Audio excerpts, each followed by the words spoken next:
We're And we're live. Hi, Internet. We're live. This is Grubby. We're finally live. Let me out of here. With Jerry's wife. Get him out of here. Give me a kiss. Give me a kiss. Give me a kiss. No, Weewaw's in here now. Yes. I love it when people don't have headsets. It's great. All right, goodbye. We get to hear everything. Go on, get. Go kill here. Yeah. Wild creature. Wait a minute. You I see wild Chris Allen. creatures. Right. So for everybody, that was the wretched sea beast. That's the wrong one. Never The mind. sea beast. Wretched Russell. beast. Man, good thing Valentine's Day is over. Okay, what do we start with? Sam Adams or Guinness? Guinness. You don't want to go from Sam Adams to Guinness. You want to start with Guinness and go to Sam You Adams. might want to go heavy. I've got- I love the way it sounds. I've got Lion and Kugel tonight, guys. Woo.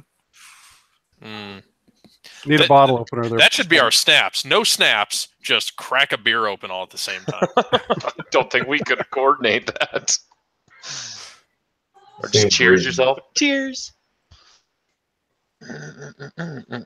Do we actually have show notes for this? No. Okay. I have my own notes. Thank you. Britney Spears. What is this all about? No. They wanted me to sing a Johnny Cash song. Mm-hmm. Oh yeah, I think Man, Steven was. my range does not go as low as Johnny Now, Cash. wait a second. And you know the perfect Johnny Cash song is A Boy Named Sue. Like Richard Sue? Exactly. Oh, that would not be be bad. perfect. See, you've stumbled onto a hidden Easter egg for Worlds. And like FFG is Sue's dad that named him Sue because he wanted him to have a hard knock life and like not let him get into Worlds either. Sue is going to be helping Ron Brandon wash his car that week, I hear. It's not Worlds without Richard Sue. Well, It's not any tournament without. It's not Richard any Sue. tournament. All tournaments are rendered ineffective. How do they know where to point their cameras when they're taking pictures? They're just gonna cardboard cut out of Richard He's a paid actor by FFG to be in every photo. I would not be surprised. Oh, that's funny. I think we Okay. lost Chico. Oh, he's back. I'm here. What do you mean you is lost? that a Red Wings jersey? Yeah, it is. Oh, you stop with that. Don't. I live just south of Detroit. They're fucking trash this year. Don't pile it on anymore. Oh yeah, man. That streak came to an end and came to an end hard. Like, oh, Yeah, when the Sabres didn't get your coach and he decided to go to Toronto. Well, you know, not everyone could be the Nashville Predators.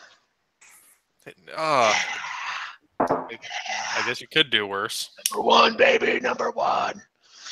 So we may be doing a T-shirt with Sue's face on it.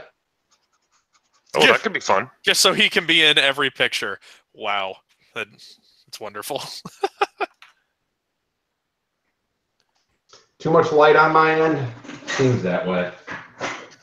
You always could use less light. Can we just get a paper bag over your face too while we're at it? Right. Welcome to OCX Radio. True story. The Fallen Angels in the Backstreet Bar. There we go. Is Coach muted? No, I'm writing. Bring you hot pants himself, Gerry Hot pants. Russell. If I don't write it down, I don't know what to say. Are you wearing hot pants to Worlds this year, Jerry?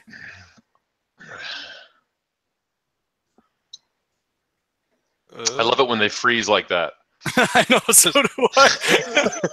You It's notice like you're I'm talking. not freezing though, am I? Ha ha ha. It's a clear signal that I'm either not paying attention to you or I've lost. We've lost him. Shut up, It happens, Stevenson. it happens to all of This us. year's old going to be the guys. year. Hey, look, Chico froze too. Look at No, his I didn't. face. I was just holding a pose. Oh, God. Gerry. Done, sir. There you Gerry, It's so nice hearing you yell for somebody else. put your wife back on. go. Oh, good. It worked when she was on. Yeah, I'm writing show notes right now. Nope. So yeah, Tyler and I have figured out that all my video and vocal issues are my other laptop. So I'm on my work one right now. Oh my God, we got double Gerry. We do have double Gerry. We got two Jerrys. The world cannot handle this. Do I need to kick the other Gerry? Kick, Eject. kick me. There we go. Yeah. Gerry is wonder gone. what- Only Gerry can remain. Nah, that's better. There can be only one Gerry. Yeah, something was going on with my network. It wasn't behaving. Now it's Tried waxing your modem? God. look and drink your Guinness. I don't even want to know what that entails. Okay. Everybody ready for this wonderful excursion into podcasting excellence? Are you ready for this? At 8:41. Because we definitely didn't do it last episode. Oh my God, do I have to apologize to Chris Allen again? Holy shit. cow! Like And it everyone wasn't too bad in the else. first half, but like we came back from commercial, and you could hear it in your voice. It just went. My crash into insanity was audible. Oh man, it was intense. Like I feel like I should apologize to Travis the Johnson Johnson as well, but I'm I not had to going to do mute you that. at one point. I called him Harry Truman, for Christ's sake. Yes. Wow. But you know what? It seemed appropriate at the time. I know. I'm kind of listening to it. I'm like, how did that pop in my head? And I think for some reason at work, I was watching like an atomic bomb montage of explosions, and Sounds healthy. Oppenheimer Yeah. was in there. So, wow, it was bad. I can see where this is going to get bad. I might as well just go get the bottle of whiskey. That's fair. It's always better to have it within hand's reach. And now he understands. Mhm. Oh boy, eggplant. Oh, Ledford's on. Hi, buddy. Why did you put an eggplant emoji in the chat? That's Unless his niche. Eggplant? That's a snitch. Yep. Isn't the eggplant emoji supposed to be synonymous with like penises or something? Sure. No clue. I don't know why I know that. I was thinking of you during my my little checkup there, Kyle. Oh, yeah? I don't want to know. This is the most action I've gotten in a while. Are you kidding? You bailed off of here for Valentine's Day. You better have gotten some action. I know, but I'm used to those hands. Wow. All right. The strange. I'll let you guys piece that one together. He wants a lover with a slow hand. Oh, boy. Preferably next time without latex gloves, because that was A little cold for your taste. oh, phew. All right. Well, I want Mark's video. good thing we got that out of the way. You can get it at commercial. Yeah. He's what do probably you in wanna some do? terry cloth, like Hugh Hefner bathrobe and a bubble pipe. Oh, before we actually start, who's going to be the commercial? Should we go back to Vigaro or I think I plugged Curl Paw enough last episode. And the last one before that too. We'll just go We'll back probably to go the with- techno song for 1 week. We got old Yeah, we guys can do on, so we'll do Vigaro. Okay, Vigaro works. It's been a while since they've heard the voice of Andrea playing Gerry. I know. We got to get her back. Do we have show notes? Nope. No, we do not. Winging this baby. I'm sorry, Chico. I've been too busy. So what are we Here's talking show about notes. then? We're going to do World's Debacle briefly, Worlds. or probably it might last a little bit longer. We're going to do Worlds. We're gonna dive into Jerry wants to tell us why Imperial Salt is better than X-Wing. Because it is. IA versus X-Wing. Probably because my name is in the rule book. That's why it's better. And then commercial. It's not a terrible starting point. And then Mark's Get Off My Playmat. Get off my playmat. And then Omaha Regional Prep. No, Canadian Nationals prep, because Nationals are more important. Nobody cares about Canadian Nationals, though, except for the Canadians. I don't think so. I don't think so. So, All right, we'll combine. I suggest you let the Wookiee win. Okay, so tonight's over-under.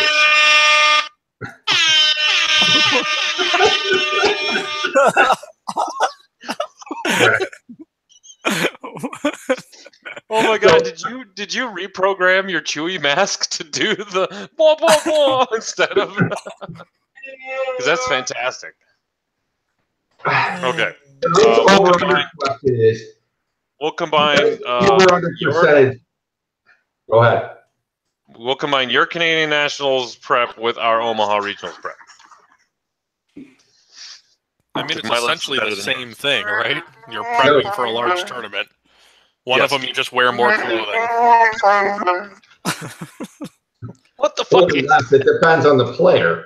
Is that Jerry or is that Kyle? Because I think it's Kyle. No, I think it's Mark. Kyle and Mark. It's Mark. They're speaking their own old man language. Jesus. All right, so let's just dive into it. No, snaps. Oh, snaps. Good call. Yep. Fuck. Where's Staniszewski when we need him? Okay, Jerry, you got your Audacity up and running? No. Oh. I told you I'm wrecked. You're lucky you got me even partially here. Well, you need to do that. Listen, you dragged me out of my bunker to get. I didn't drag shit. Lies. You asked me to do this stuff. You guys dragged me out. You, Kroll, particularly. These are all lies. All lies. No. Oh, God. You even told me you downloaded it. I did, but the problem is, I've got some other things. Work got in the way. I was in Dallas today. Man, you're gonna force Montana to strip this from YouTube. See? What the fuck, Mark? We're trying to get the show started. Shut up. Padre says he understands me much better tonight. Oh God, did he freeze again?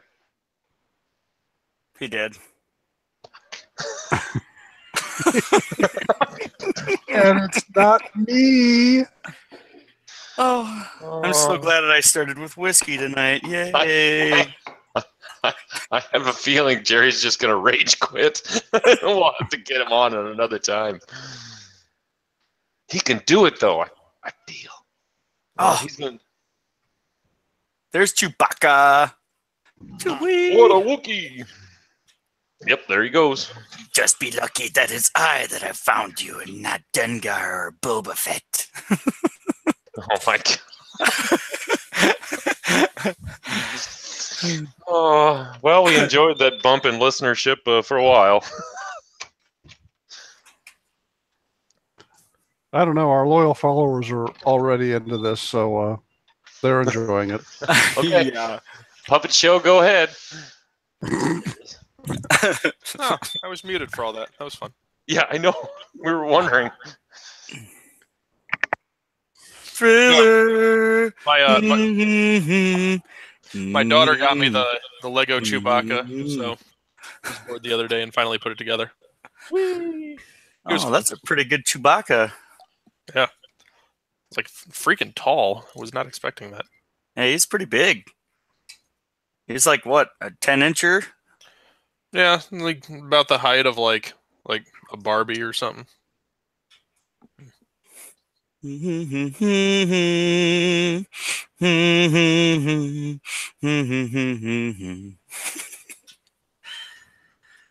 Better special effects than the prequels.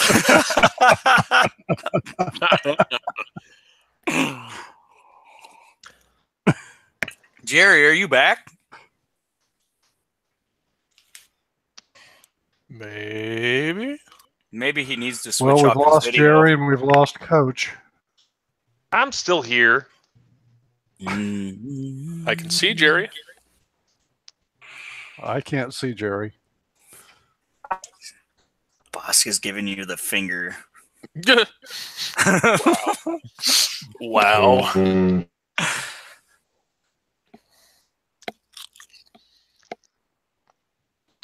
Somebody make sure to make a timestamp on their where their Audacity's at, so Montana can not have to listen to the half hour before. Force him to. Right now we're at 17 minutes. Well, that's not as bad as the last time. No. Yeah, I'm just about at 18, so yeah. We're close. Jerry, All right, well- feel free to shut your video off if that's going to help your connection to Google Hangouts, bud. Yeah. As much as I like seeing you with hair, because the last time I saw you, you didn't have any. This is the winter Jerry. The winter Jerry. Aw. He gets all seasonal. Hey, Kyle, what day did you get? I got Wednesday. I got Friday. Did you talk to D? I did. I was the third person to get a hold of him. Ouch. And clearly the most important, right? Yeah, I'll try. Briefly. I see Jerry. I think. Just turn your video off, Jerry. That helps. All I can hear is Wookiees. They've gotten him. Oh God.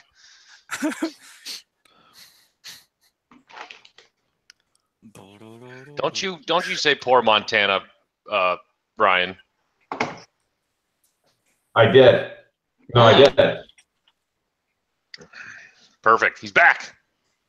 All right. Well, if he doesn't have Audacity, Montana's just going to have to strip it from YouTube then. And he loves doing that. Yes, he does. Screw him. He's getting paid now to do it. So, Gary, you good to go?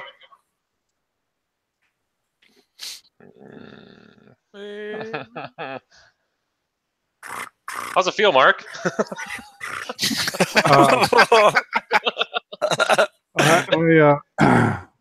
I feel vindicated.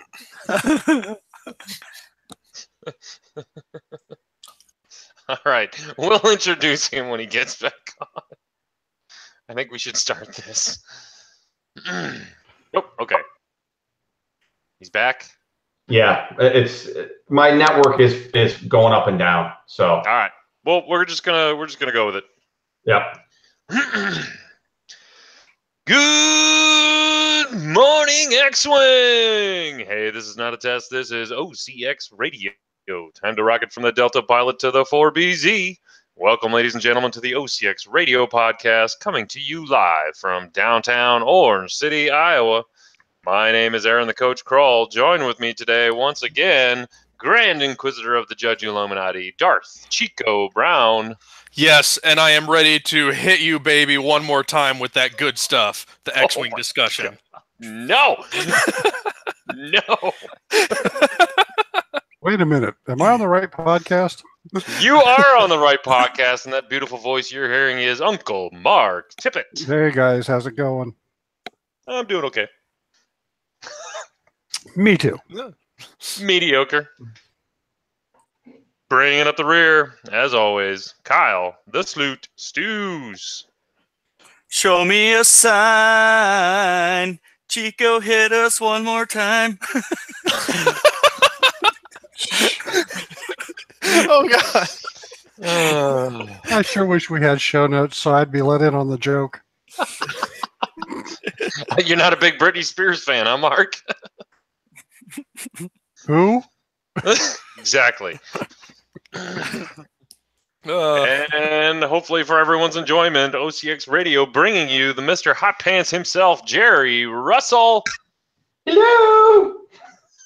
Oh, God, is that Jerry's wife? Please tell me it's Jerry's wife.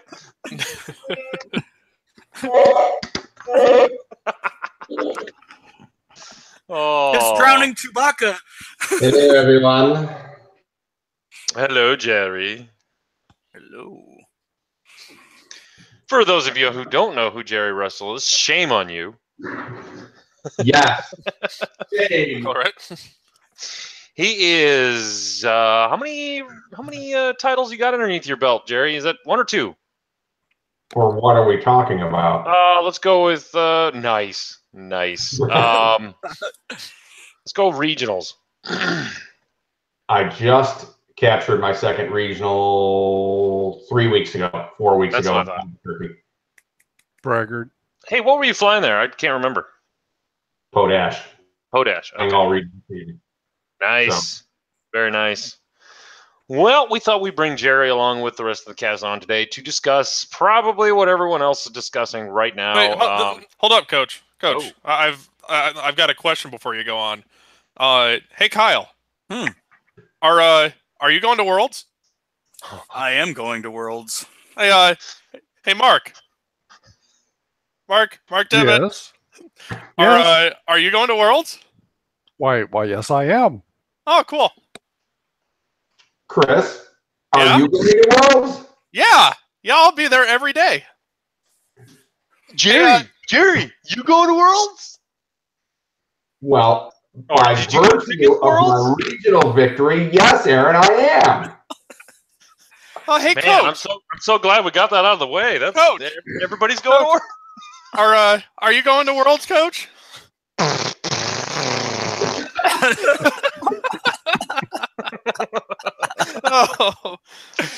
He's gonna I'll take be that the as one. a no. He's Why, going to be yes, the one. Chico, I am going to Worlds, but no, I was not fortunate enough to win the lottery like 75% of everyone else. He gets to be the cheerleader bologna sandwich bitch this year.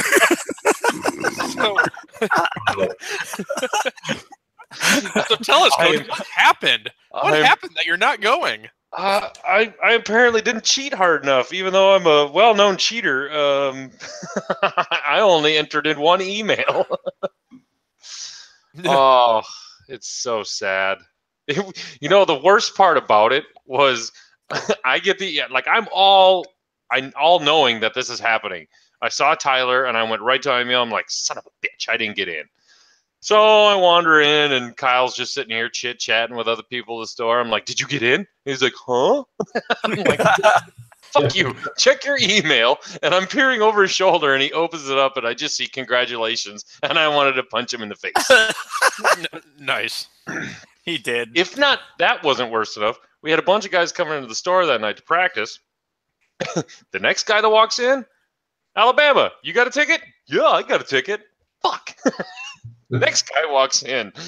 John Stevenson walks in. No. Who was the next one that walked in? Oh, Chicago. Of all Chicago. fucking people, Chicago walks in. I'm like, Chicago, did you get a ticket? Yeah, I got a ticket. So, Well, that's weird. This is the same list of people that aren't allowed to play games at your store anymore, right? Yeah, pretty much. Pretty much. So it literally took me like 3 or 4 people to go through to finally find someone that's sharing my pain. But the problem was I don't think he was going to go anyway. So it was a mess. I am not happy about it, but I'm going to get over it because I have faith that because of being an American, I'm probably going to get one on March 31st. Oh. Wow, that's quite elitist of you. It's not. Especially since I've been asked all the English guys to listen to this podcast. Oh, Great. Coach, there is Yes. an old saying that goes something like this: abandon hope, all ye who enter here. So what you're saying is something bad's going to happen at Worlds because I don't have a ticket? Don't hold your breath on the 31st. Oh, no. Even if I don't, I'm still going. I'm gonna tailgate the bitch out of that place. We have too many parties in the parking lot to be had. I'll be passed out by noon every day in my lawn chair. So there's a rumor that there's some people getting together trying to find like a hall nearby or at the Radisson and hold their own little anti-worlds. Yes. That's amazing.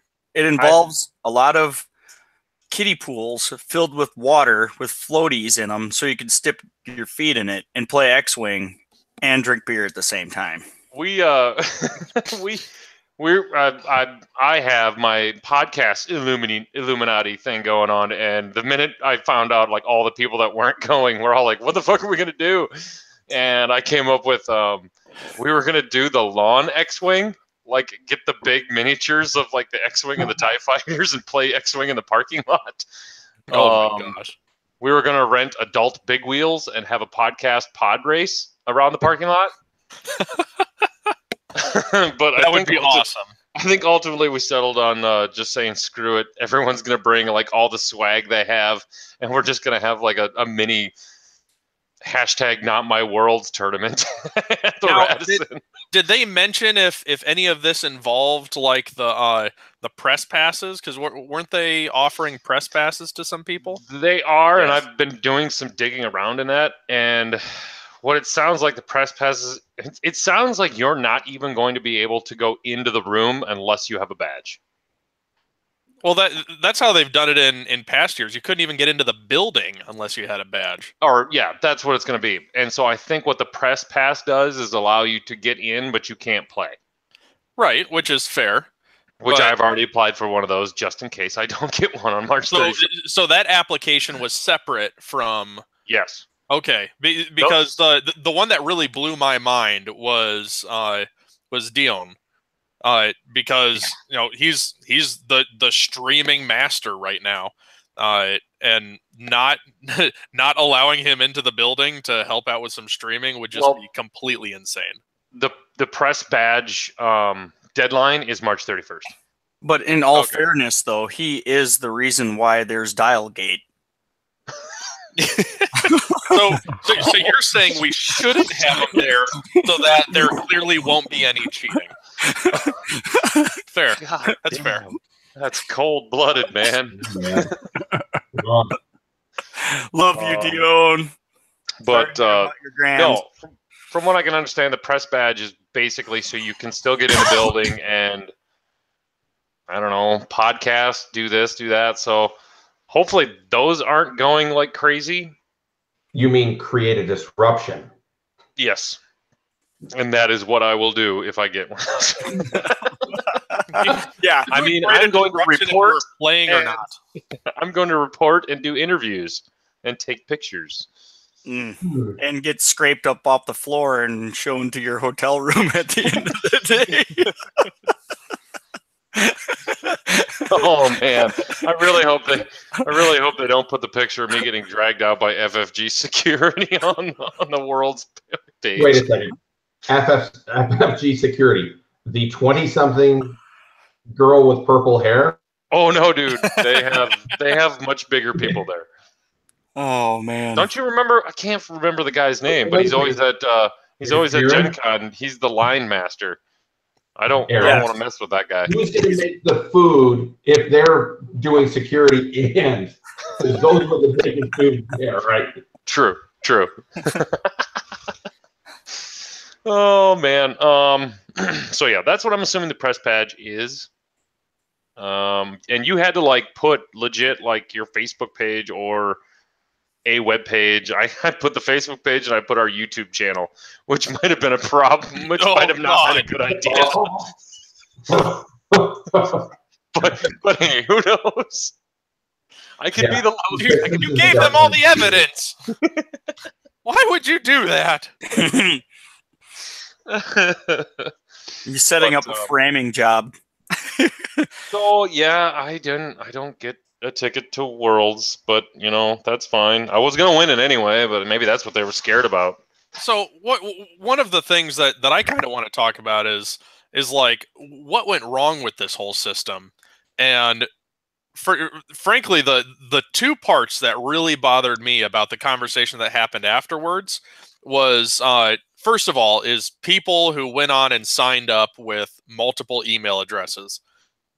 Now, that just inflated the system, and some of those people probably got like more than one, acceptance, and it pushed out other people, and I think that's really stupid. Like, I don't know what kind of system they would have used to prevent something like that, but it just creates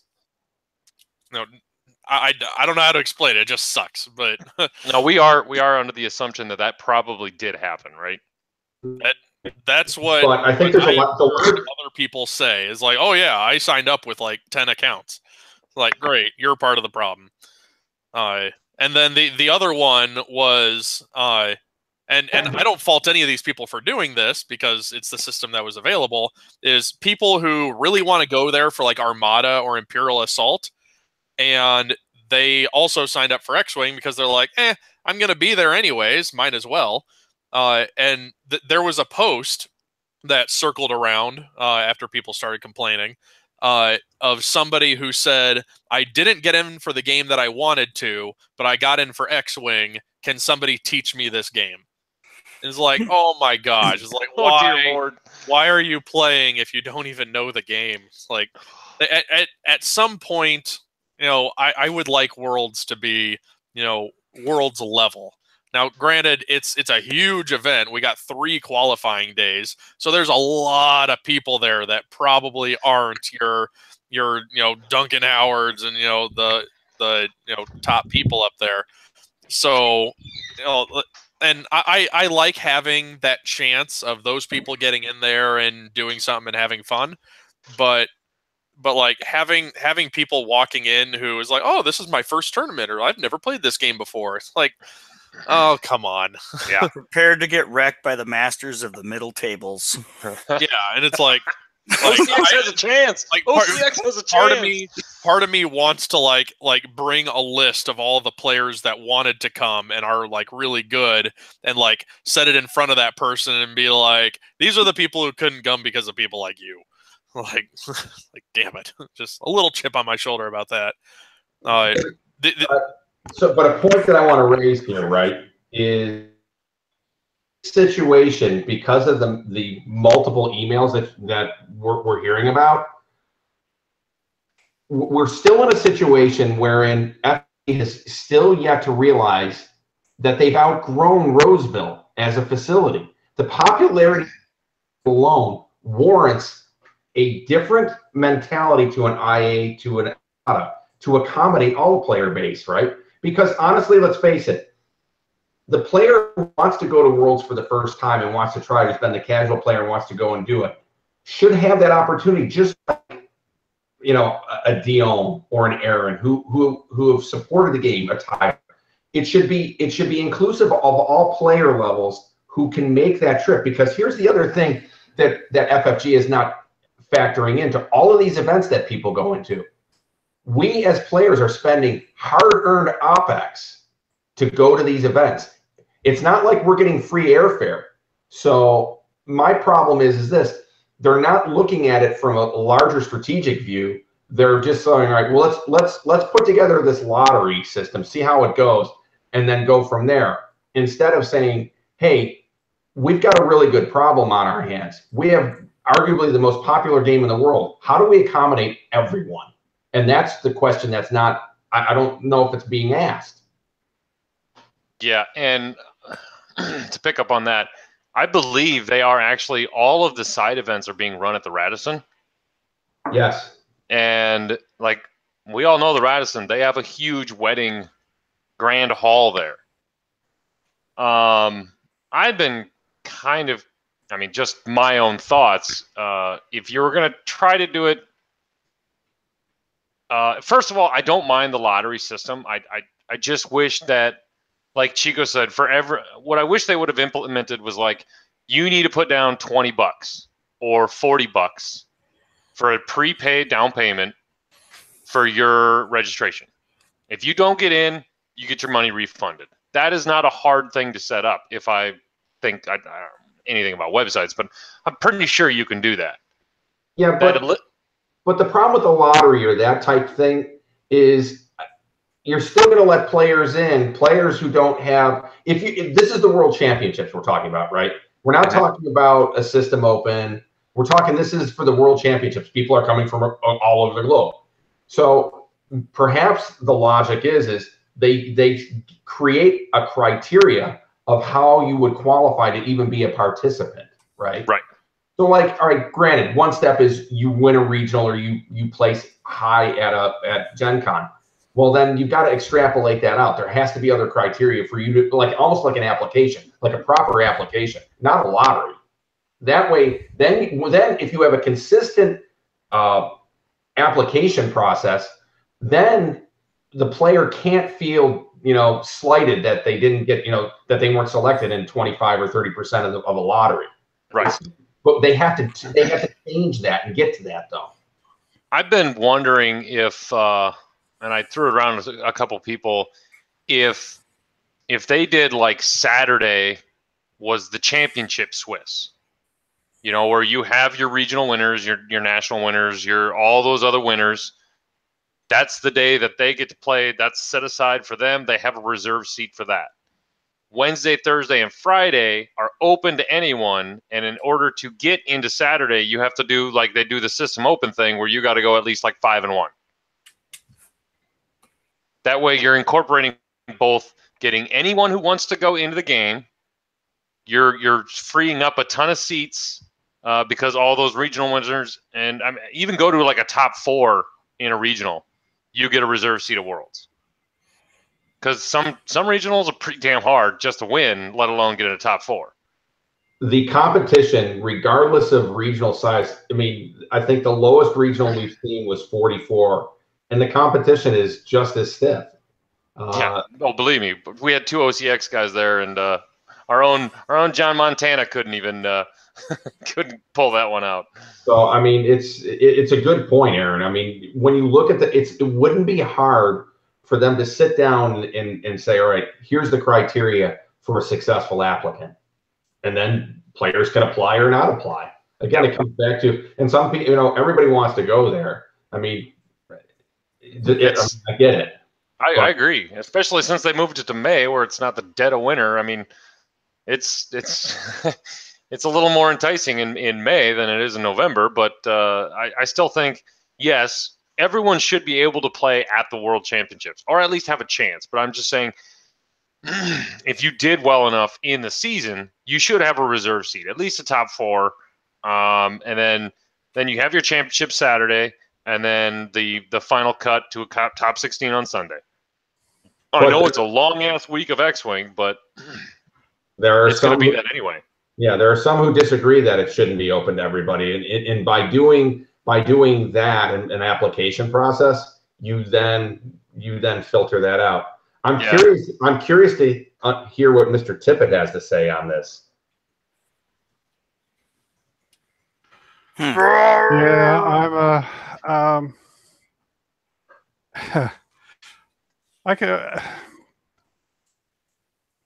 All right. I'm getting to go for my first time, and I was lucky enough to have my name drawn. But when I found out that Tyler didn't, I immediately offered him my ticket, and he said, "Dad, I can't take it. You can't give it to me. If you don't accept it, it just goes back into the pool for the dash for the cash on March 31st." And I said, "Yeah, I know, but my wife had a great idea. She said, Tyler, just turn your hair gray, put a basketball under your shirt, and grow a mustache, and you're in." They'll never know. They'll never know. No one would ever notice that. Okay. And wait a second. One more important, and lose that terrible orange hat. Oh yeah. Then he wouldn't win. Hey, have you noticed lately he hasn't? Ooh. Well, I finished higher than he did at the Indiana regional. Gauntlet dropped. I just, I even finished higher than Will Barnacle by 1 point, but I did finish higher than he did. Will. But I've got a lot of mixed feelings. And Tyler said, Dad, you've never gone. You've always wanted to go. You've got the opportunity to go. You need to go. He says, and don't worry, I'm coming anyway. I'll be there no matter what. And he says, and I'm pretty sure I can probably get a ticket on the 31st. I mean, I know how to do this. I've done it 4 years in a row. So, we'll get there. And see, Will got his ticket as well, and he's on Friday too. So, the crew can be there. Yeah. There's got to be a ranking system. I am just feeling conflicted about all the European guys and the Australian guys and all the other guys that I get to hear everybody talk about that are so cool that aren't going to be there. And I really kind of wanted to meet these people. Yeah, that is a shame. I wanted to meet the Fosses, and I wanted to meet the guys from England and Ireland. And I've already tried to bribe some of them to bring me some cool stuff, and I would trade them or buy beer for them. Yeah. Cormac. The thing that really sucks for those guys is even if they get it on the 31st, it's a little late for air travel, visas. Yeah, getting all their paperwork in line to visit the country. I mean, it's not easy. Yeah, man, did they drop the ball. Like, even Kyle was feeling bad because he got a ticket and I didn't. I'm like, I'm still going to go. Like, I'm not going to go. Yes, I would like to compete, but I'm pretty sure I'm going to have just as much fun there if I wasn't playing. Sure. What does this say? What you're hearing the common themes, because the community is much tighter than the game itself, right? Oh yeah. I mean, when you look at the friendships and the camaraderie, that's why it's so egregious and on a certain level, is because we don't get to see each other that often.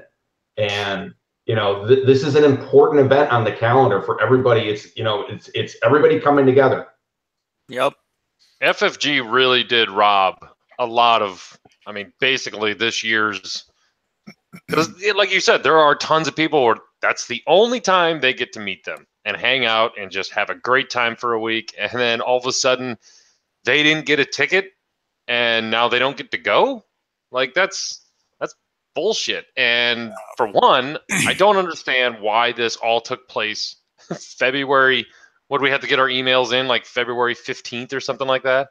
I don't remember. February 3rd or something like that? Yeah. Couldn't they literally have done this after the last Worlds if they knew they were going to go to a lottery system that was this generic? That's some way early planning. I mean, first of all, getting their emails on February 25th was still not early enough for a lot of these guys' travels. Let's face it, the fact that the only person of the top 16 from Worlds who had a guaranteed seat was Justin is absurd. Yeah, that's top 16 should have, I'm sorry, not only a reserve seat, they probably should pay for their flight. I mean, no. That's going to get expensive quick. Yeah, no. That's where maybe what you look at it from a PGA perspective is that you get an exemption almost if you reach a certain tier level, right? If you make top 16, you're guaranteed. If you make top 8, you get a 2-year exemption, 2-year invite. Something like the Masters, where you something like the Masters. Yeah. Well, so they kind of do that for the winner anyway, right? The winner always has a ticket. Yeah, that's the lifetime exemption. So it's not beyond the realm of possibility. But what again? They need to come back, meaning FFG and OP or FFG OP needs to sit down and seriously think about how they're going to address the needs of the community. Because let's face it, one of the things that needs to occur here is the voice of the customer. And in this model, we are the customer, right?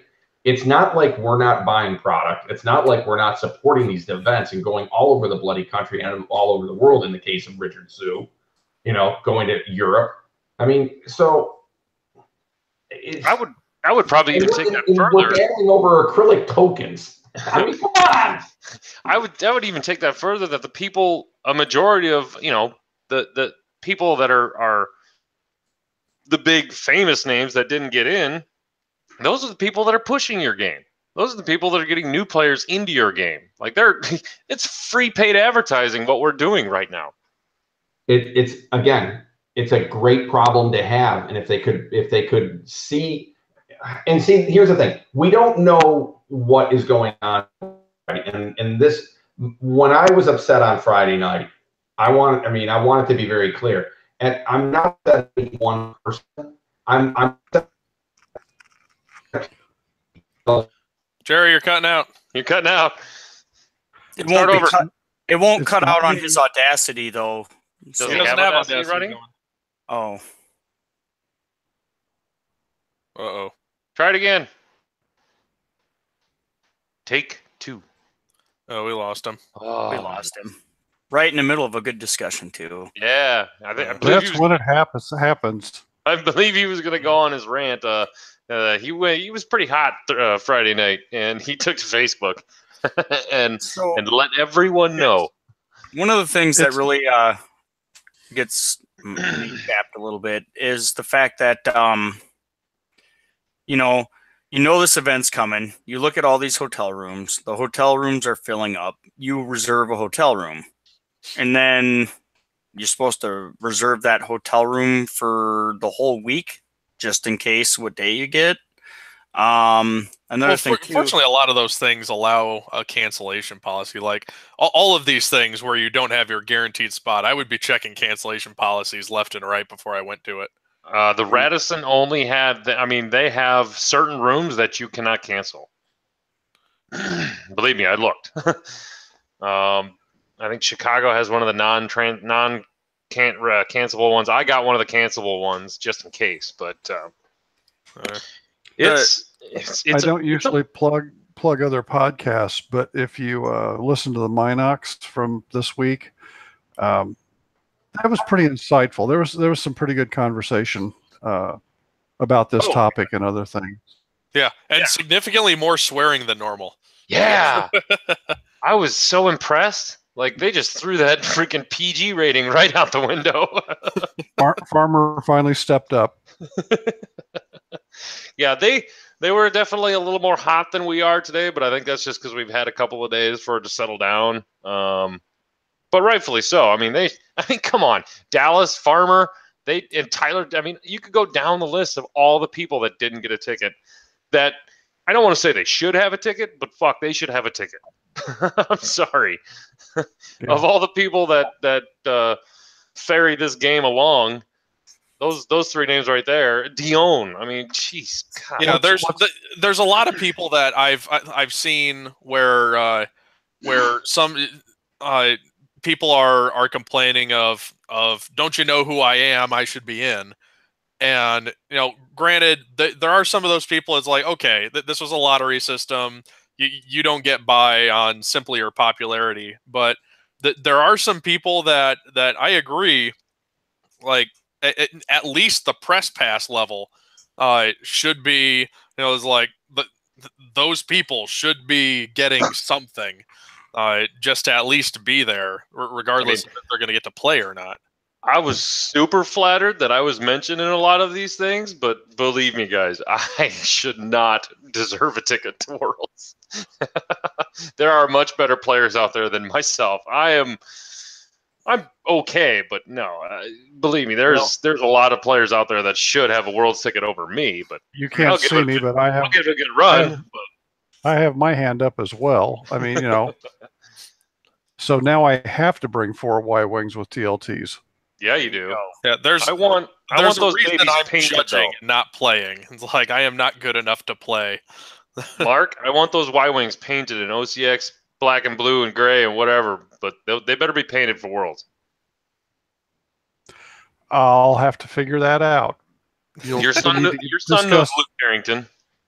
Oh, you should have Luke Carrington do all the Y-wings with like extended right thrusters on the back. Oh, no, don't. Good Lord. That's so ugly. But yeah, just to declare that the press passes won't be given out until after March 31st. Luke's already done one of my Y-wings. There you go. Nice. Jerry, are you back? Did you just fall down? Yeah. You're not putting up a fucking shelf, are you? I can't stand another one of those. I think I got you the gist of your rant, Jerry, but I want you to finish up what you were saying. Okay, so the key thing is where did my rant get disconnected? You started at getting hot, drinking, and Friday night. Well, that's because I had a hooker and blow. Fair. Regular Friday night. Ignore that, Padre. He calls up the number of the newspaper. He's like, "This is Jerry. I want the usual." What you guys are missing off camera is Mrs. Russell shaking her head in disbelief and disgust. You're not supposed to let him stay over. Have to mute for a moment. It can't be worse than when my in-laws listen to the podcast. Oh, that was golden. You're describing an anime wall scroll's crotch. Wow. Strong. That's going in the best of. OCX Hall of Fame. We should get Montana on a best of episode for when we want to take a vacation. No one deserves a punishment of that magnitude to be forced to go through the hours of podcast and pull out chunks. No, I'm not doing that to anyone. I'm sure we could remember a couple of the good ones. Just trying to figure out which episode they're in. Probably you can't remember not. last episode. I can't even remember the end of last episode. Holy shit. I really do need someone like here with a mute so I can't unmute myself, and you guys just need to it's after commercial break. Mute. We did mute you at one point. I know, but you forgot that I have the power as well to unmute, so. Oh, well. There should be one less blank side on evade dice. What? Hey, that's a pretty good discussion to have. I like that. I like how we just. Is he looking at my show notes? No. Wait a minute. Is that content? Are we done with the Worlds thing? I believe so. The last point that I wanted to make about Worlds when I was caught up on the rant is I forget. So. Me too. I do have one thing I do want to throw out there. First of all, do we think that FFG will actually try to fix this? Or are they just gonna keep chugging along their same path and be like, I think there's going to be a fair number of seats open on the 31st when it comes. I think there's going to be a good bit. What I don't think that solves is for anybody who's overseas. Like I said, it's the World Championship featuring North America. It's the title. Right. Kind of is. You mean like Major League Baseball? Yeah, pretty much. Okay, just so we're clear on the concept. Or yeah, it's the World Series, but not really. But to answer your question, we don't know what OP is doing behind the scenes, right? And I would hope that this very vocal outcry will get them to at least pause and think about it. But again, they have to realize, from my perspective, thinking about this, they have to realize a couple of things.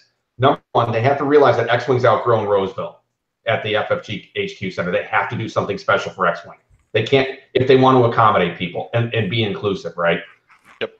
And then, two, they've got to have some sort of criteria around it.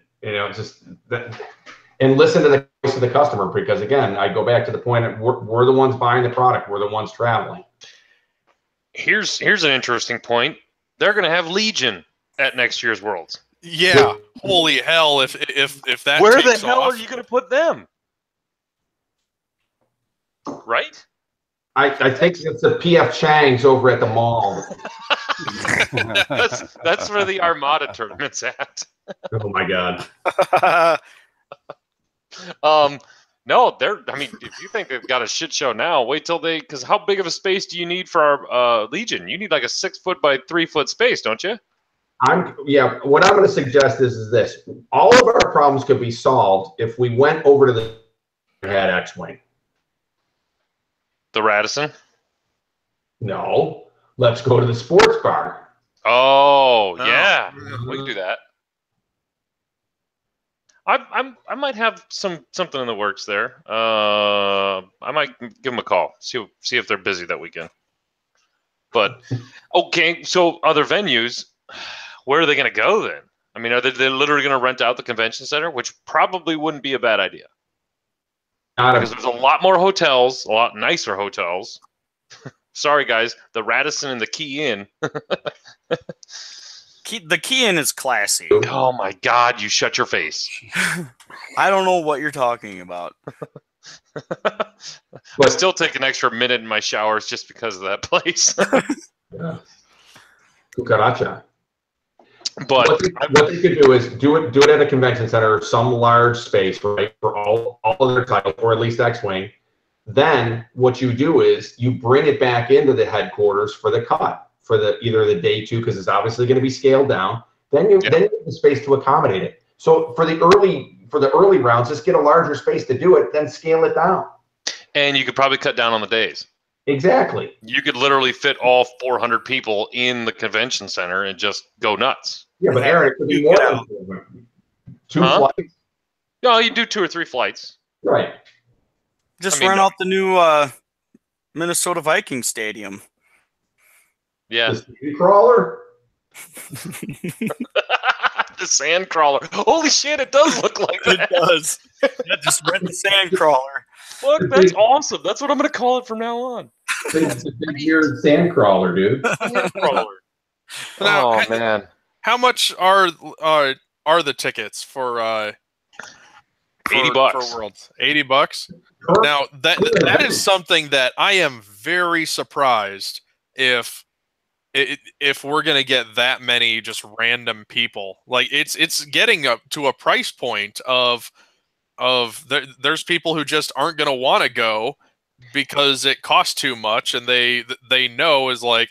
When it's like $20 or $40, you're like, I don't really know this game that well, but for $20 or $40, I'll go and play. But it eventually gets to a point that you're like, okay, that is too much unless I'm super into this game. You're fucking talking about $20 less than my Gen Con badge. And believe me, I'm going to get more out of my Gen Con badge than I'm going to get out of a Worlds badge. Yeah, that's unbelievable. And that is a fabulous point. That's fucking crazy. You should not be charging $80 for somebody to go play one game for one day. Well, right? on that point, I disagree. I mean, it is purely how much you have to how much people are willing to pay. I mean, that's just basic economics. Keep raising price until you no longer have too many people buying it. No, I mean, I can see where you're coming from. Their point. Like, let's see how fucking high these idiots will go. Right. I mean, well, there's another dimension this year, and we literally have probably 3,000 people register for it. Well, you see how much some of those people pay for tokens and cards on the Swap and Sell Facebook group. Oh God, yeah. I bet if you cranked it up to like $1,000 per player, that there'd still probably be 100. Yeah, you'd probably still get 100 people, but that's because they'd have a better chance of winning Worlds. Yeah, and all the. It'd be all the people walking in going, yes, indubitably. Wait a second. Only people with pipes can say indubitably. Not even. Jesus, one week it's robes, next week it's pipes. We're doing it wrong. Somebody's going to come on with a top hat one of these days. Hold on, Crawl.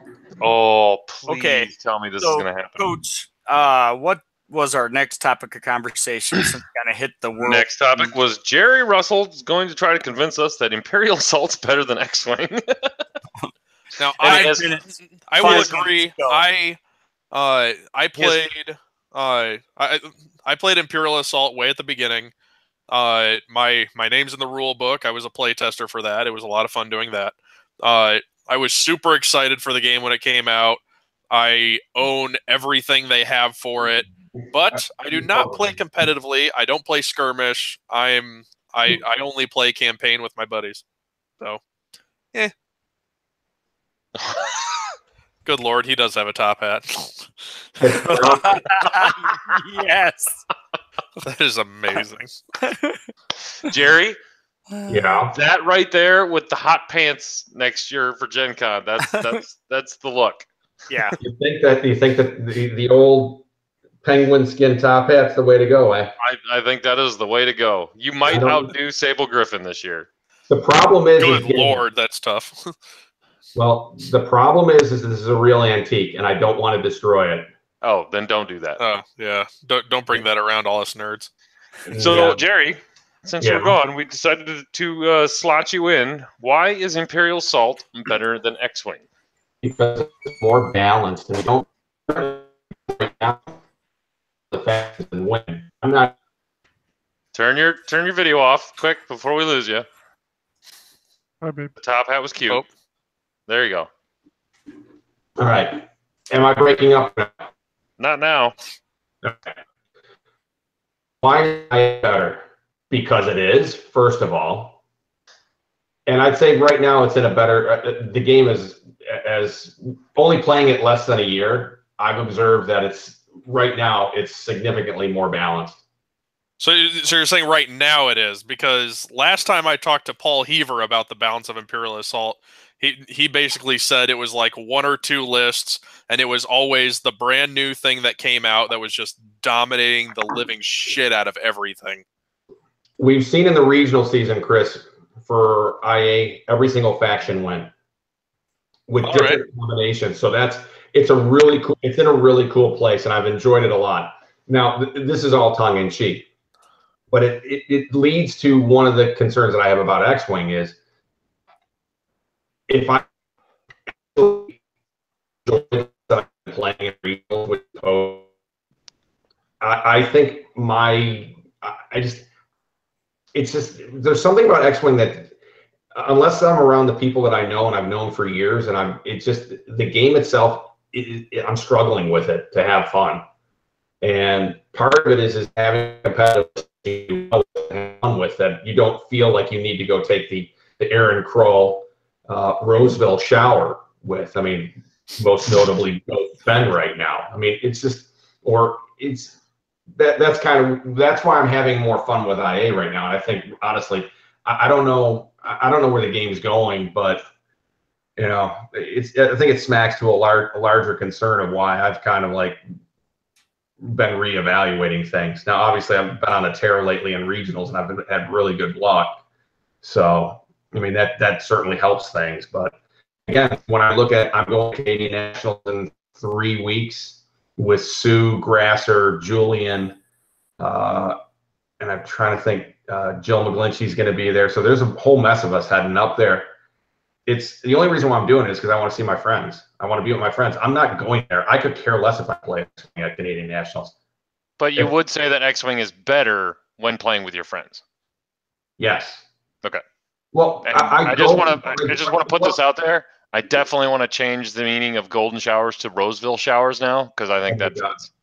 Good. Where'd Kroll go? Getting some fresh air. Getting some fresh air. Fresh air, Jerry. Yeah, I agree that I do like playing X-Wing with my friends more now, and to be honest, being part of podcasts and judging and all that stuff, my friend base is significantly larger. I don't think I could go to an event without running into a dozen people that I've hung out with before. So that makes it easier to go to a lot of bigger events. But the other non-pictured gentleman on this podcast I have known since the beginning. And then we picked up the kid with the Budweiser bottle. Yeah, baby. Later. Wet behind my ears.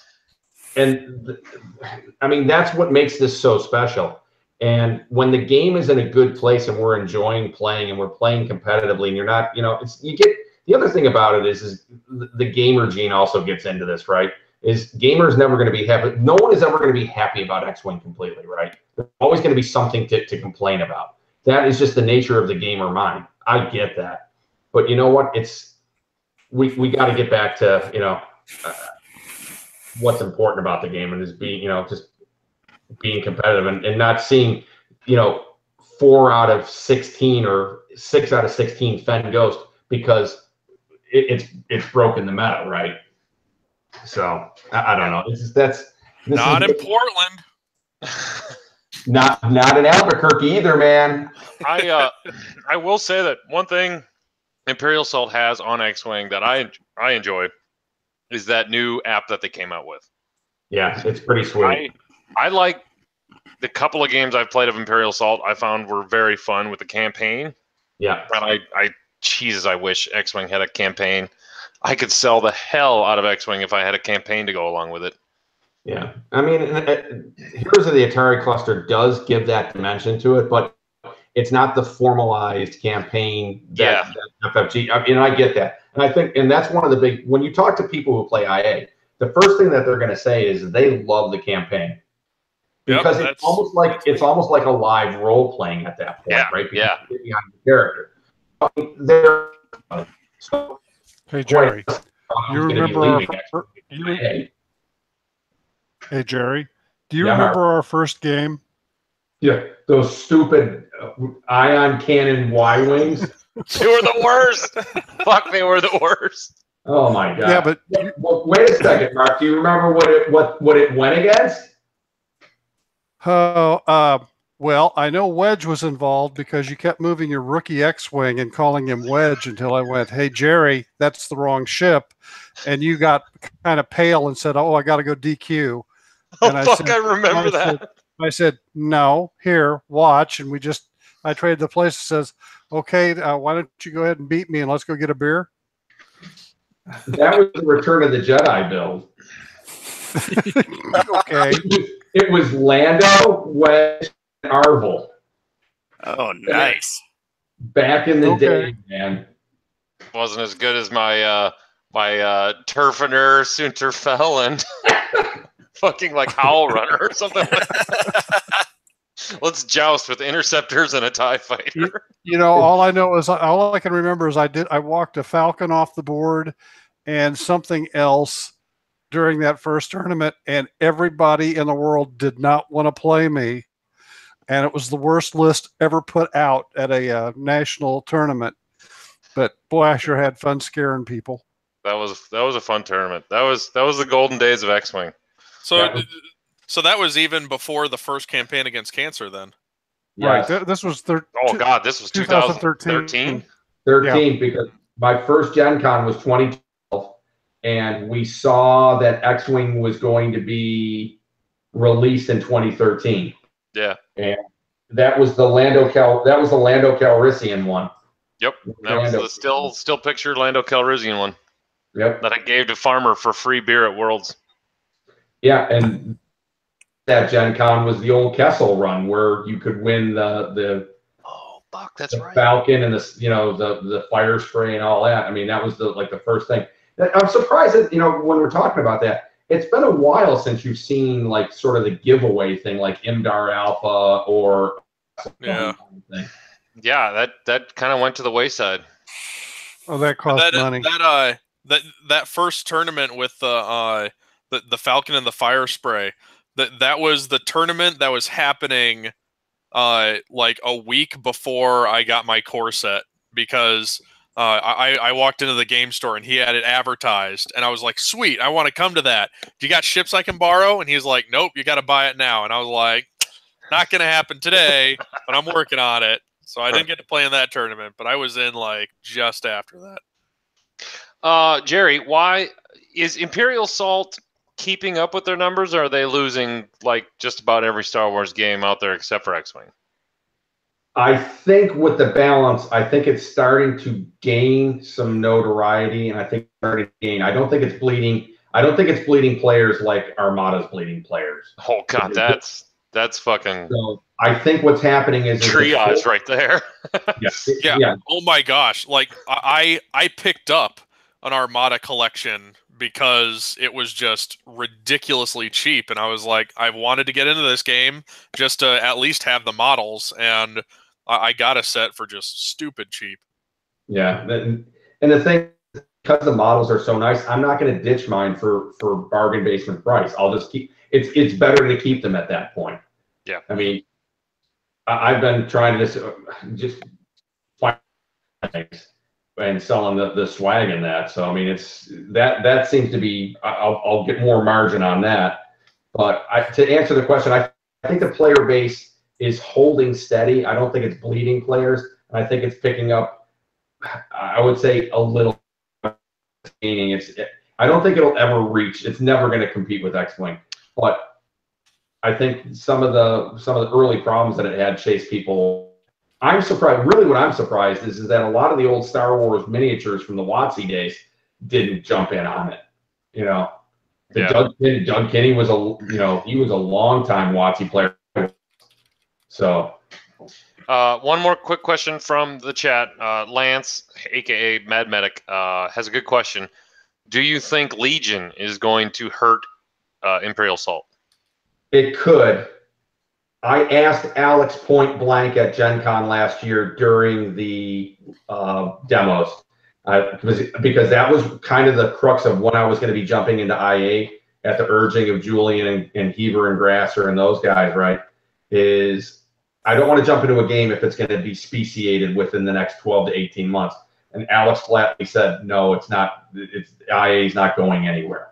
So I think what you're going to get is you're going to get that 40K player component. That's what it's going to attract them, because let's face it, IA is still very much a proper minis based game, right? It's your miniatures game. Right. Legion is that 40K entry into it. And, we'll see where it goes. I know I'm not getting into it. I don't have the time. I barely have time to keep up with what I'm doing now and stay out of divorce court.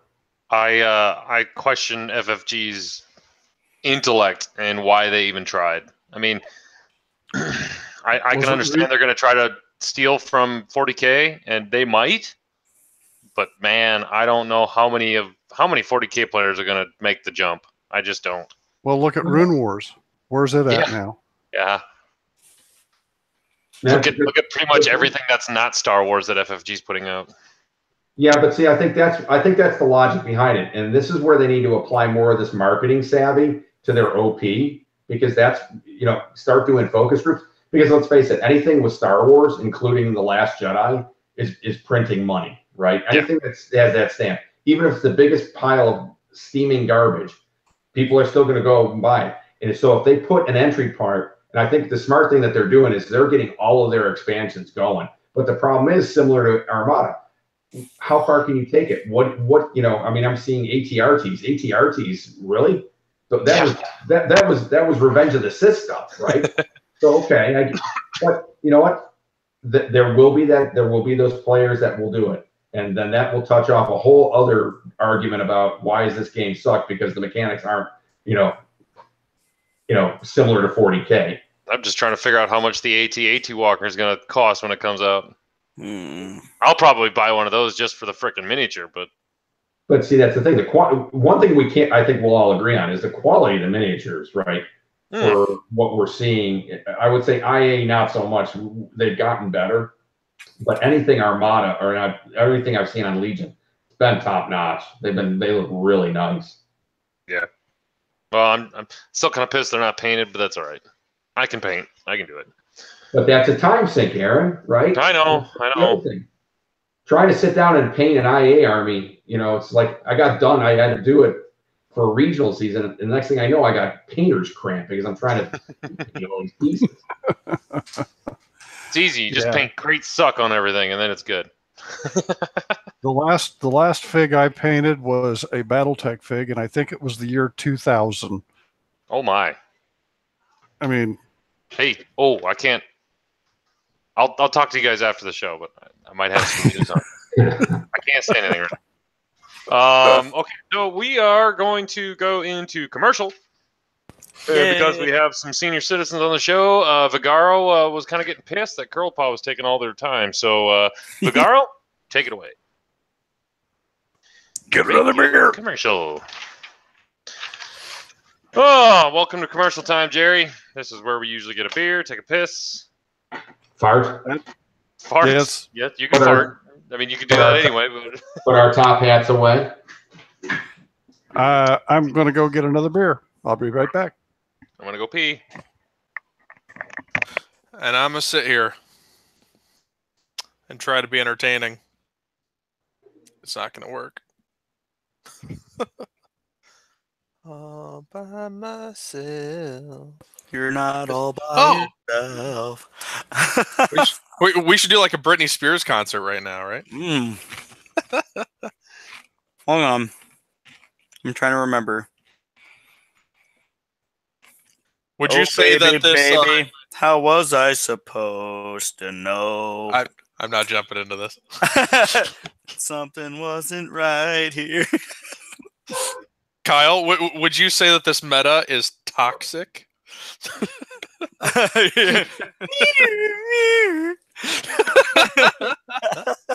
oh yeah, that's bad.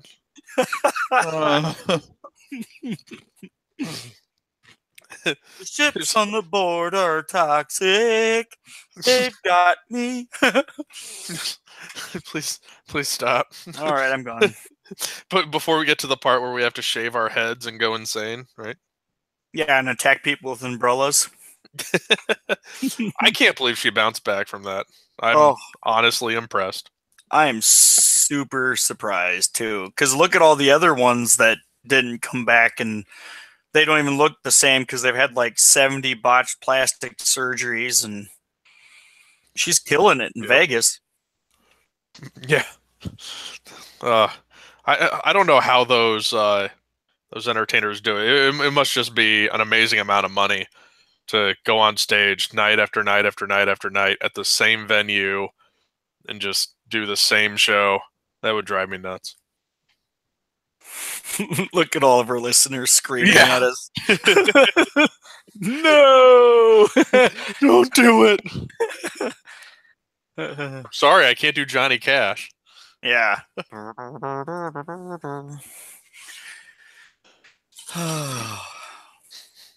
Yeah, I was talking to Ryan on the chat. He was talking about how he's getting into Imperial Assault. One night I was pretty hammered, and I decided that I needed to go and buy the latest stuff for X-Wing and Imperial Assault, and I ordered 3 Imperial Assault expansions, a Sea Rock cruiser, and then something else just to fill the amount. Ooh. And then a week later, I decided, oh crap, I really need to buy or pre-order the new stuff for Imperial Assault and X-Wing. And I ordered the exact same expansions. Oh no! And another Sea Rock. And some random Armada thing to fill in. So all of a sudden I get this box. I'm like, why do I have 2 boxes? Like, oh no. Crack it open and it's all the same stuff. And I'm like, shit. I was like, I should not pre-order while drinking. This is a bad idea. Yeah, I just convinced some of my local buddies that we're gonna do an Armada campaign, and go through that whole thing, the Carillion conflict or whatever it is. Looks really cool. Yeah, we had a couple of guys playing that in our store. One of the people that are listening right now was one of the ones we're playing it, and it looked really interesting. They were super excited about it when they got that.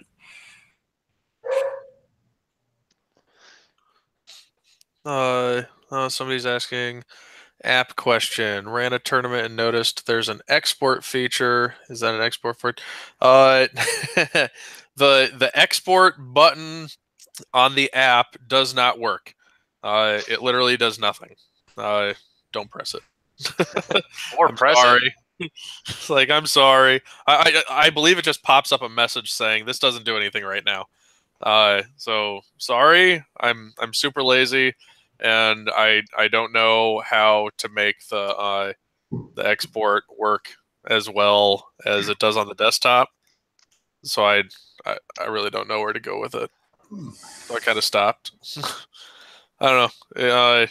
People haven't really complained about it much. So he's busy. Leave him alone.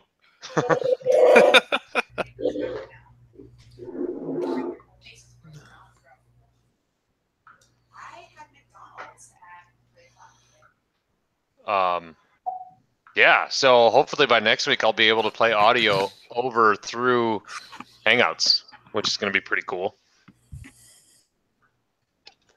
We'll actually be able to do the intro, outro, and whatever commercial we're playing.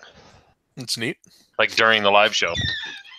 Oh, so here's a question. One of my locals asked, do you think the Rebel faction has committed identity theft on the other factions, and the other factions aren't willing to accept their new identity crisis?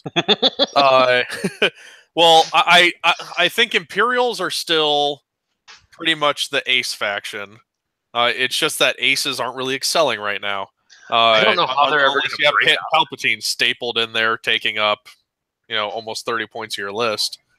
I do think Rebels and Scum have bled into each other a good bit.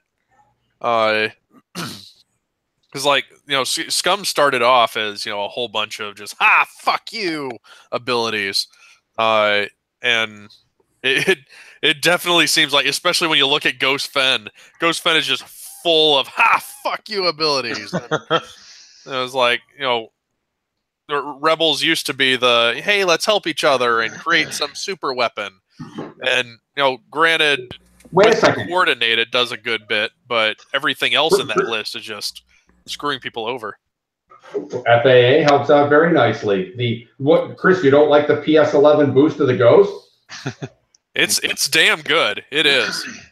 But playing it in Indy for 6 rounds, I now understand it, and I know how to stop it and get in the head of what my opponent is gonna do. So I definitely feel more prepared to go against a Ghost than I did before I ran it for 6 rounds. So we have a local guy that's going to run that at Omaha, and I mentioned to him after listening to Minoc, I says, you might want to put R3A2 instead of Flight Assist on Fen.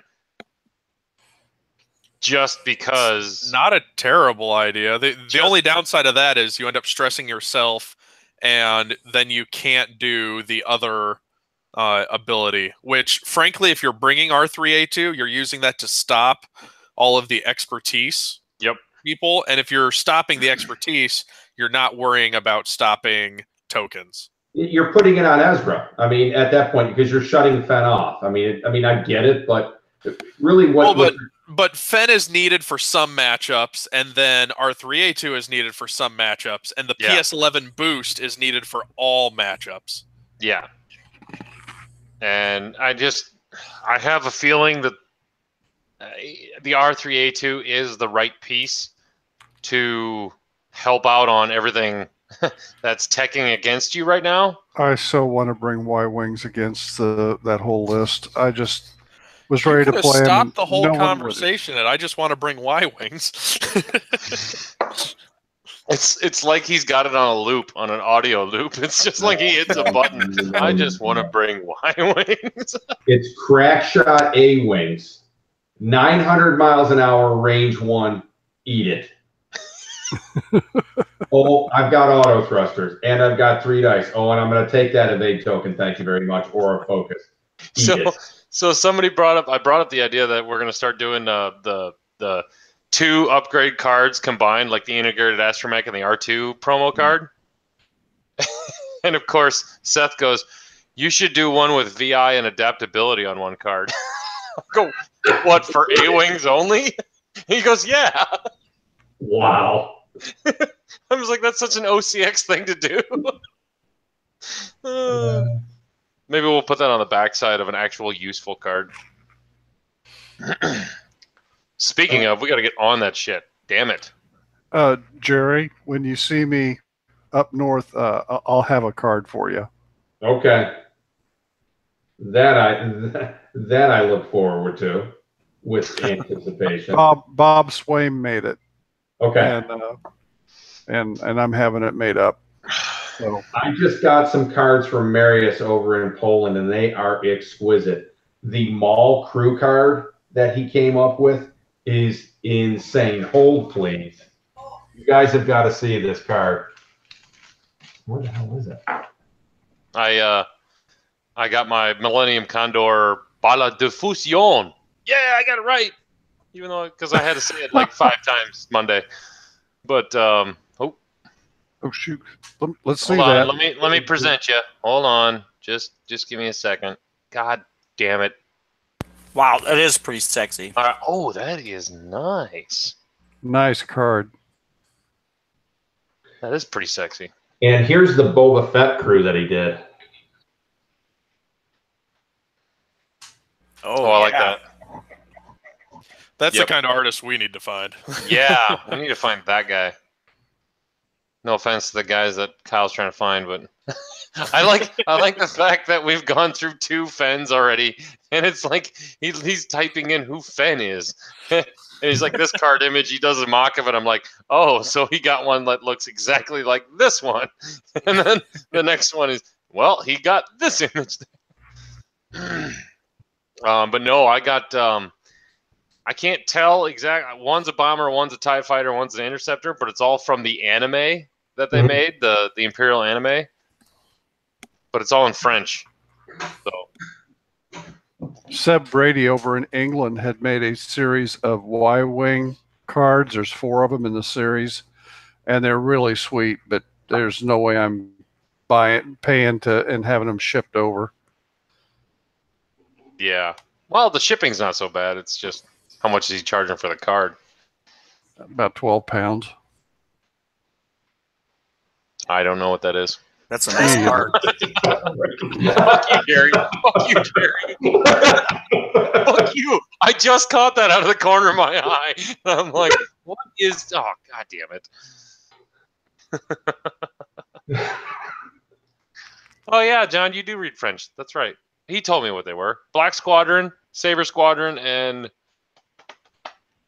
the Schmittar pilot or something like that. Whatever. Okay, so next topic after commercial break is... Mark, you got something you want to get off your chest? Sure. Okay. And then right after that, we'll go into Omaha and Canadian regional prep, or Omaha, and we'll go big tournament prep for us this weekend. Let's just call it that. Yeah. Well, I got. So you have Omaha next week? Yes. This weekend, this This Saturday.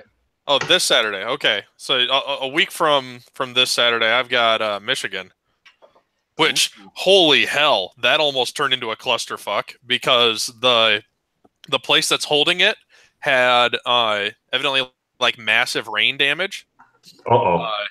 And they had to close and cancel a Yu-Gi-Oh regional that had like hundreds of people. They were not happy. Oh shit! Fortunately, I guess they're reopening this week or this weekend, so we should be able to have our regionals. Like shit, that would have been bad. Is that the one in Port Huron up that way? Where is that one, Chris? It's just west of Detroit. Okay. But it's in the greater Detroit area, just in an area not called Detroit. For those of you who are Canadian, it's Detroit, right? I don't know. I don't speak that Canada, ridiculous language. Canadian. Yeah. Canada is just a loft apartment over a really good party. Wow. Okay. And No comment. No comment. what's the field size going to be at those respective regionals, do you think? Omaha's capped at 148. Yeah, we're going to be over 100. Staniszewski, how many people does Pandemonium hold? Like, it's a massive venue. I'm really impressed with how big that place is. They bought an old library and turned it into a game store. What is Kyle doing? Is he performing surgery on himself? I was just going to ask that. Yeah, I'm cutting dead skin off my hand. He's My bad. Very again. He's He's trying to decide if putting a scissors through his hand is worse than fucking this podcast. He's the one who was singing Britney Spears earlier. All right, we're coming back in. Thanks, girl, for that great message of uplifting and fuck, I don't know, just Jesus Christ. Mark. Oh, Mark. I'm not even going to it's try to here save for you on his- that one. I'm just not going to do it. I'm just going to sit here and watch you struggle. Get the whiskey, Coach. Come on. Jeez. I got it right here. You're not it's in arm's reach. Over. No. Well, I might make a drink for toddy time after whatever. It's been a while since we've had the good old fashioned Mark Tibbett get off my playmat section tonight. Good evening, X-Wing. Hey, this is not a test. This is old grumpy Mark with old grumpy Gerry over to my left, and all the rest of the pups in with us tonight. First thing, Harold Larson, my only fan. Shout out to you. He only listens when I'm on. Second, actually, I want to touch on something that's near and dear to Chris's heart. CAC is coming up. What is it? First weekend in April, second weekend in April. Something like that. It's April 7th. Yeah. Great cause. St. Jude, they're trying to hit 25,000. Go to Twin Sons. Go to Twin Sons charity website. If you can't go, throw a donation their way anyway. Every little bit helps. 25 locations this year, one of them in Australia, and I'm hearing rumors that there might be one showing up in England too. Just rumors on that. Hey, we got one in Omaha. Yeah, exactly. I'm excited. It's a good time, and the prize support is phenomenal. I'm not going to be able to attend this year. I've limited the number. Had to limit the number of things I go to attend because I'm getting to go to Worlds, and I'm really looking forward to that. Yay! More on that in a minute or two. A non-X-Wing thing that I'd like to discuss tonight. We have a former X-Wing competitive player that apparently, I'm going to go with this is the rumor I'm going with, is that somebody said, hey, you like games, you ought to invent one. So he did. And Ryan Krippendorf, Krippendorf Games Limited, is putting out a game called Vampire Hunter, the card game. It's currently on Kickstarter. Last I heard, it was at 40% funded, crowdfunded. Go out, have a look. It's Vampire Hunter, the card game. It's Krippendorf Gaming, I believe, Limited or LLC. Ryan's good guy, Wisconsin guy, and I'd like to see one of our guys, do something in this gaming industry. I mean, the money's there, and there are the nerds out there to go and buy it. Well, he couldn't have picked a better platform. Vampire Hunter D is like my favorite movie of all time. I love that movie. It looks really interesting, and the artwork on it is pretty phenomenal too.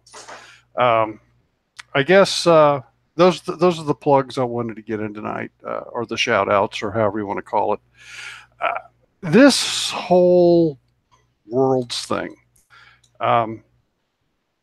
I've got a lot of mixed emotions and feelings about it because we've already discussed it. I won't hash it all over again, but yeah, I got my Willy Wonka ticket and was a little dismayed at the number of people being left out. Yes, I understand it's a lottery, and I understand all the points of view, but yeah, there's just people that are supposed to be there. the Howards, the was it Voss? Fosses. Fosses. I'll get it. It's one of the consonants with an OSS behind it. And the guys from England and Singapore and Germany and Finland and wherever else are coming, Poland. You know, these guys need to be in Roseville. Don't forget Belgium, for God's sakes. I mean, Richard Sue, for God's sakes. Well, yeah, let's see. I haven't been able to keep track of the Richard Sue Regional Tour 2018. Wait a second. Time out. The reason why you're not able to keep up with it is it's not the Richard Sue Regional Tour. It's the Salt Mine Foreman Tour. Richard is now the official foreman of the salt mines. I just figured you could go on the FAA website and you see all those planes going around. That's usually Richard Sue's. Find Richard Sue. It's like where's Waldo? Just real quick, Mark. There may or may not have been a mining helmet recently purchased with a lantern from eBay.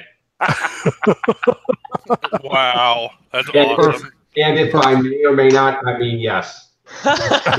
Purchased a mining helmet with a lantern. Perfect. And when I found out that my son, well, I jokingly put on the English Facebook page, the guys over there, I said, hey, you know, isn't there a company over there that makes third-party dice? And somebody said, yeah, I was out of Germany. And I said, boy, if anybody could bring me a couple of nice shiny sets of those, you know, we can negotiate. And one of the guys said, if you can get me a world's ticket, I'll bring you all the dice you want. and I said, you know, I can't even give the hero of the empire my ticket. He said, well, then you need to become the new hero of the empire. And I said, well, there's a problem with that. I'm a rebel. So, they have their own quad TLT. It's called the Aggressors. Come on. And even, oh no, Tyler. Everybody keeps telling me I need to teach Tyler how to use the TLT, and Tyler just gives me that look. Oh God, I think I disown him. But yeah, I'm really looking forward. I'm glad. I'm glad everybody sitting here will be in attendance. It'll be good to see you all. I get to see you guys twice. Yeah, exactly. And yeah, I'm geared up for it.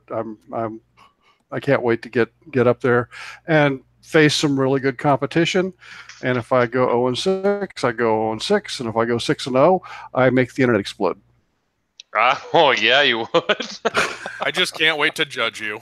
That would be a great 6-0, Mark. Actually, I know what my first question will be when I call for judge. I've been rehearsing it.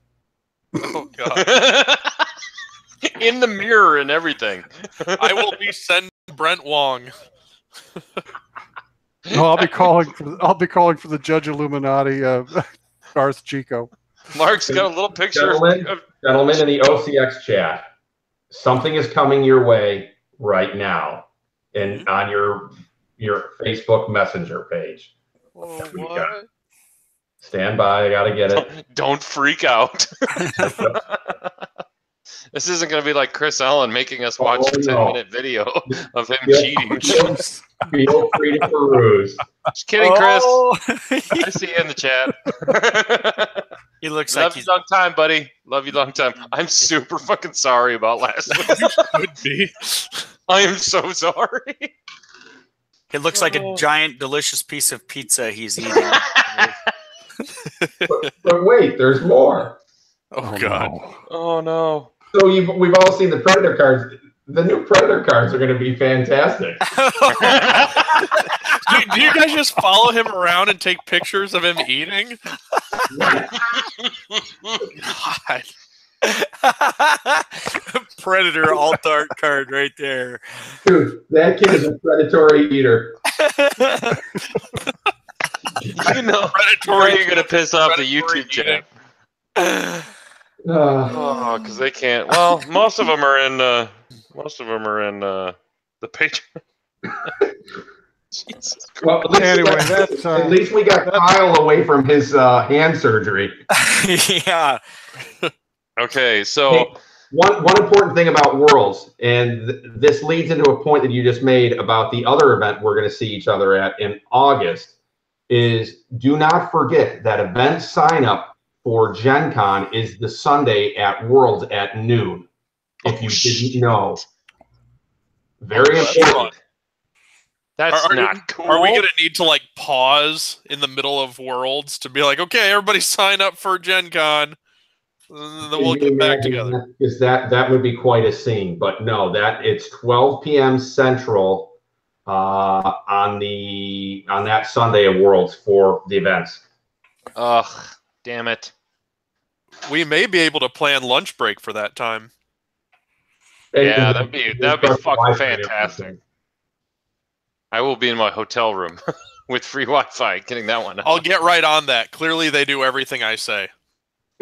Actually, I've got pretty much all of our guys logged in under my name, so all I have to do is log in once and click yes for everyone. Okay, well, that was a fun segment, Mark. Well, I mean, it wasn't really angry or old No, manish. I Get feel off like my you playmat um, kind of a thing, but I feel like you invited people to the playmat instead I of I definitely got to thank you though, because you hit two things that I wanted to mention, both Krippendorf thing and the cure campaign against cancer. So, yay! and Two birds, one stone. there is a rumor that I Two am birds, one test flying some Imperial stuff, but I'm also test flying revamped Y-wings. All right, Wow. Is that an oxymoron? I'm calling it jumbo shrimp. Sure, I'm gonna go with yes. All right, just so we're clear on the Okay. concept. So, both Kyle and I have Omaha Regionals coming up this Saturday, and correct. coincidentally, also Gerry has Canadian Nationals coming up this Saturday. We will be on flight 1A on March 16th because we will be back in Buffalo for the high holiday and a day full of drinking on Saturday. Oh, so you're like What 2 the hell weeks are the away. prizes for nationals? I forget. Is that the Howl Runner? Yeah. All right. So, which brings us to the most popular segment, the over-under question for this week. What is the over-under that we're going to see the same exact Nationals kit in Canada that we did last year, 6 months ago? with terrible watermelon colored templates. The target locks are really nice. That was probably the best. That was probably the nicest part of the swag. And you know, a card in Hollow Runner that should have come out 3 years ago. Right. Oh, and then the Black Squadron TIE Fighters, that actually looks pretty cool. Yeah, they were nice, but again, they should have probably come out in 2016 when the Crack Swarm was relevant. Right. I mean, if there's one phrase that it's like always a day late and a dollar short. Right. So we will go with Gerry. Do you want to say what you're flying for Canadian Nationals or no? Because it's like 2 weeks. This will definitely be out by then. The bottom line is I everybody knows that I'm a Rebel player, so I'll say that it's definitely going to be the Rebels. And until I see a real concerted reason not to fly Podash, I'm probably going to be. Podash will certainly be one of. I usually go with 2 lists. I haven't figured out what my second list is, and what I've done for each one of the regionals. And this is not embellishment. I write out both of my squad sheets, fold them up, and I hand them to a friend. That friend then picks my list. That is what I fly on the day. 4 So, Y-wings and So, three, what- TLTs. 4 Y-wings with God. TLTs. I swear to God. Seismic charges on 2 of them. 4 Y wings with TLTs. He does have it on an audio loop. He 4 just Y wings with This is what he goes to bed sleeping to, so it subliminally implants it into his brain what he's bringing the next day. He just But talks it's back. like- all you have to do is take Start with them then. is a bank 3 and a hard 2. The only 2 templates you need. Wow. Okay, so you're definitely going Rebels. You were quiet probably now. going Poe Dash and then something else. And you Yeah. have enough time to probably piece it together. Now, was Poe Dash what you won your regionals with? Yes, I beat Fen Ghost. Cool. So, yeah, because I mean, so Tim Hilton picked my list in Rochester, Grasher picked my list in Salt Lake City, and Peter picked my list in Albuquerque, and it was all Poe Dash every single time it came up Poe Dash. So I'm just going to go with it.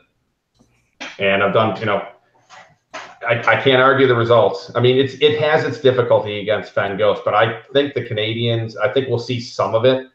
I know how to, similar, Chris, to what you said, playing against it and playing it, you understand what you need to do. I need really good dice, but that Poe Dash list does mitigate some of that. I mean, I could take some damage, but I have to deal some back too. So it's important that I get after it. So that's what I go with. But yeah, Right. that will definitely be one of the 2 lists for sure. My problem has always been that I am just absolute trash at flying dash. So, like, I can fly a mean Poe, but dash just falls apart, and you really got to fly dash well to make that list work, especially against ghosts. Oh yeah, most definitely. And really the setup. And here's the funny thing: you raise a really great point about X-wing in general with that statement. Is players, number one, I think, tend to gravitate to a certain faction, and then they gravitate to ships that they understand how to fly. Right? It's if you give me an interceptor, I'm going to make an absolute disaster of it. Like trying to fly the Inquisitor last weekend, you just don't get it. It's like the ship. You get the ship or you don't get the ship. And if you don't get the ship, don't even try because you're going to be a dumpster fire with it. So, and I get that. And in these 3 regionals, right, with Poe, I've gotten better with Poe each time because he's more difficult than Dash to me. Dash, I just get as I see Dash. You see it on the table, right? Poe, now I'm seeing, and that's a great thing. So. I am on my girlfriend a little bit though, because she seems to be in vogue right now because there's no stress in the meta. Is my expertise Ray? For a long time, I was running VI Ray just because of the worry about stress out in the meta. So Ray could be in the box too. I'm worried about stress coming back hard just because there's so many expertise ships running around. It's that rock paper scissors kind of thing, and your rock is Sheathipede Ghost shutting down modifications, and then your paper is Ray expertise not needing modifications, and then your scissors is the stress that's shutting down the expertise and like just going around in a circle. Yep. Glad you brought that up, Chris. Are you? You don't give a shit about none of that. Oh, that's cute. It raises a point though, right? Because right now we're transitioning into the expertise season, right? So now you're seeing that, and then what it's going to trigger is the stress again. So it's kind of like the Sam Adams wheel, right? So we're going to transition it back to the next. It's jumping the shark again, right? Who can outguess the meta? And again, these, as we all know, playing so many tournaments, a successful tournament is luck, matchups, and knowing your list, right? Yep. Those are the 3 things. Yep. They don't call me Junior Paul Heaver for nothing. No one calls you that. Sooner or later, something I say has to stick, right? Something's sticking, all right. If you're just trying to predict things like the Simpsons, I don't think it's going to work. All right. Kyle, do you want to go over? Do we want to actually say the list we're bringing, or because they're definitely not? I don't see any Sparta guys on the chat right now. So, Well, yeah, you talked me into it. I think I'm just gonna bring the cold hot dogs again. I had a blast running it.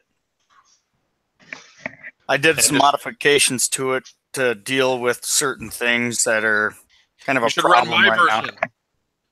And for those of us who don't know what a cold hot dog is, it's Captain Nim, Torani Kolda, and Captain Jostro. Okay. Yep. Nim shoots his thermal detonators out, stresses everything. They take a damage. Jostro has scavenger crane and harpoon missile. He shoots after they take the damage from the thermal detonator. And then by the time Tarnicola and Nim shoot their harpoon missiles into whatever it is, usually it dies. Scavenger crane picks up the harpoon missile again. Deadeye gets to get shot again from still having the focus token after acquiring it back from the scavenger crane and then shooting it at a different target. It's kind of a nifty little thing. That's scummy, all right. For anybody who's interested in what I'm planning for regionals, shameless plug, if you jump onto our Patreon, I've been recording all of my Vassal matches and doing commentary and whatnot as I tweak my list and get it ready. Latest game I actually played against Ryan Staniszewski. He threw his ghost at me, and I was able to take it down. So feeling pretty good about it. Is that with the Deadeyes or the Crack shots there, Chico? Can't tell people. Okay. This is how we loop them in. Right on. Yeah, dirty internet money. Dirty internet. Filthy, dirty internet monies. Yep. Crack shot A-wings. Yeah. Just what podcast do you think this is? Ricky's not here. Yeah. Although I've always wanted to try out Crackshot A-Wings. They are incredibly fun. The Snap Crack version? Negative. Well, you could go that now because really when I played them back in 16, it was you had to get the adaptability to get above the U-boats. So now it certainly opens it. It might be trick crack. Ooh.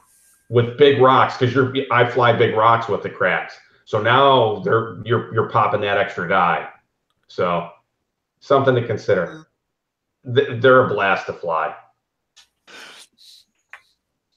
I like A-Wings. It's been a long time since I've flown an A-Wing. They're good. If there's one ship in X-Wing that should feel aggrieved, it's the A-Wing. Not the TIE Punisher?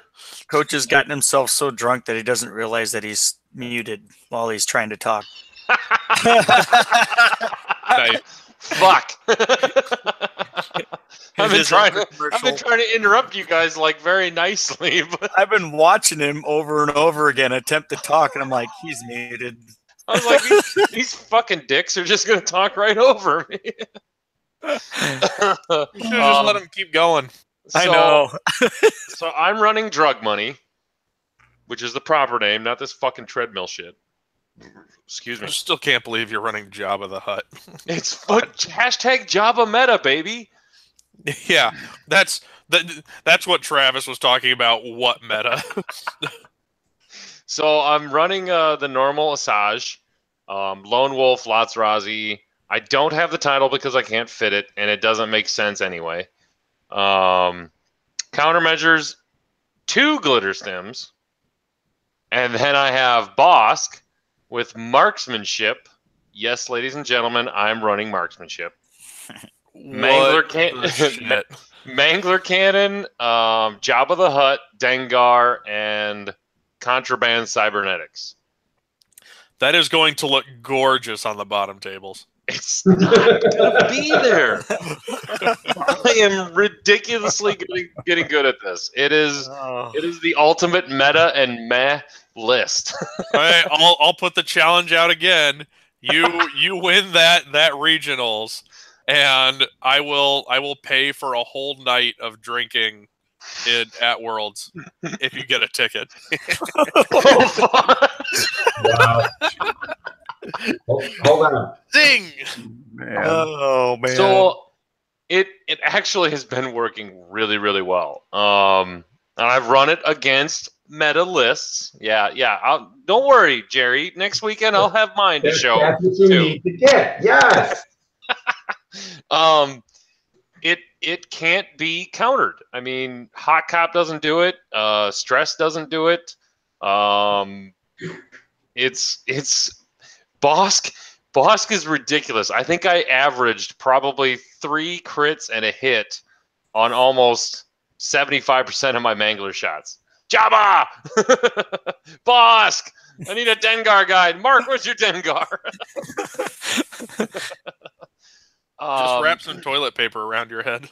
But it is, I mean, Bosk basically turns into a wicked-ass stationary turret, and then he dies. Don't get me wrong, I'm losing 51 points every game. It's not an MOV. It's not good for MOV. Here's something I want to throw at you, Coach. Okay. Okay, so you know how you have Asajj out there, Right. and Asajj doesn't really worried about The Rancor. Rancor. Oh my god, if that was a fucking crew card, that would be great. three pilot crew slots. It's like a bomb. You just throw a Rancor through space, and it just kills it. No. But here's something that I was talking about with Hornet Squadron Radio on Sunday night. Okay, so Oh my god, he has an actual portrait of fucking Bosk. It's my old-fashioned uncle. It's my Uncle Bosk. That's amazing. Holy shit, I need that. I need a print. But, and then he fucking disappeared like a ghost. So what we were talking about was Asajj is all good and dandy with lots of Razi, right? You have the ability to spend a stress token to add an evade result. That's pretty sweet. Plus, you're able to put that stress on something, but you're usually rocking countermeasures and you have 4 glitter stims anyway. What is Sabine's ability on that ship? No one knows. Yeah, fuck, I don't even know. Right. Do you get a change of focus or something like that? Okay. No, you get to add a focus result to your defense result. So if you're popping 4 glitter stims, you're literally adding 1 evade every time. Yeah, but Asajj's And it stress work- handout is way too good. Fuck you, Gerry. There it is. I was No, I get you, but holy shit, Patrick just mentioned, do you have Maul on Bosk? If so, you can infinite 0 stop. If he hits. Yeah, but he's gonna hit. With There was a marksmanship discussion- and nuclear cannon? Yeah, there's been a discussion about Maul on Bosk. Oh shit, I didn't even. Oh man. Yeah, most definitely. You might want to go with heavy laser cannon to give you another attack die. I don't have the points though. I like Mangler still on Bosk with that though. Yeah. Hmm. Now you're not counterfeiting your ability. Oh no, you can't use Maul because you can't use Maul if you're stressed. Yeah, you get the stress away though if you hit. It's what he's there for. So Yeah. you can Oh infinite yeah, stop. but believe me, I need rerolls, man. You need the rerolls. You don't want to get fucked popping a contraband because you're already stuck with 2 stress after it. That's why you have Dengar on there. That's why I have Dengar. Or Yeah. you put, No, or you put Jawa on there. Well, you get the focus token, but I already have marksmanship, so. Why are you running marksmanship? Oh my god! For the memes. For the memes. Oh my gosh! It's so good though.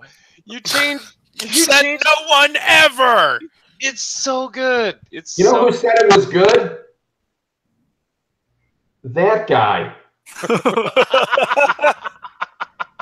That guy, Richard Sue said that guy said it was good. Give me a break. What? Just all right. If you're gonna do that, do a calculation then. Yeah, people said calculation, but no, it's not as much fun. God, I can't handle it. Okay, so I have to know, when you declare marksmanship, what token do you put out there? I just put the card out there. You're boring as shit. What am I supposed to put? I don't know anything. I'll bring a Budweiser bottle cap and I'll set it out there. Use one of the proof of purchases.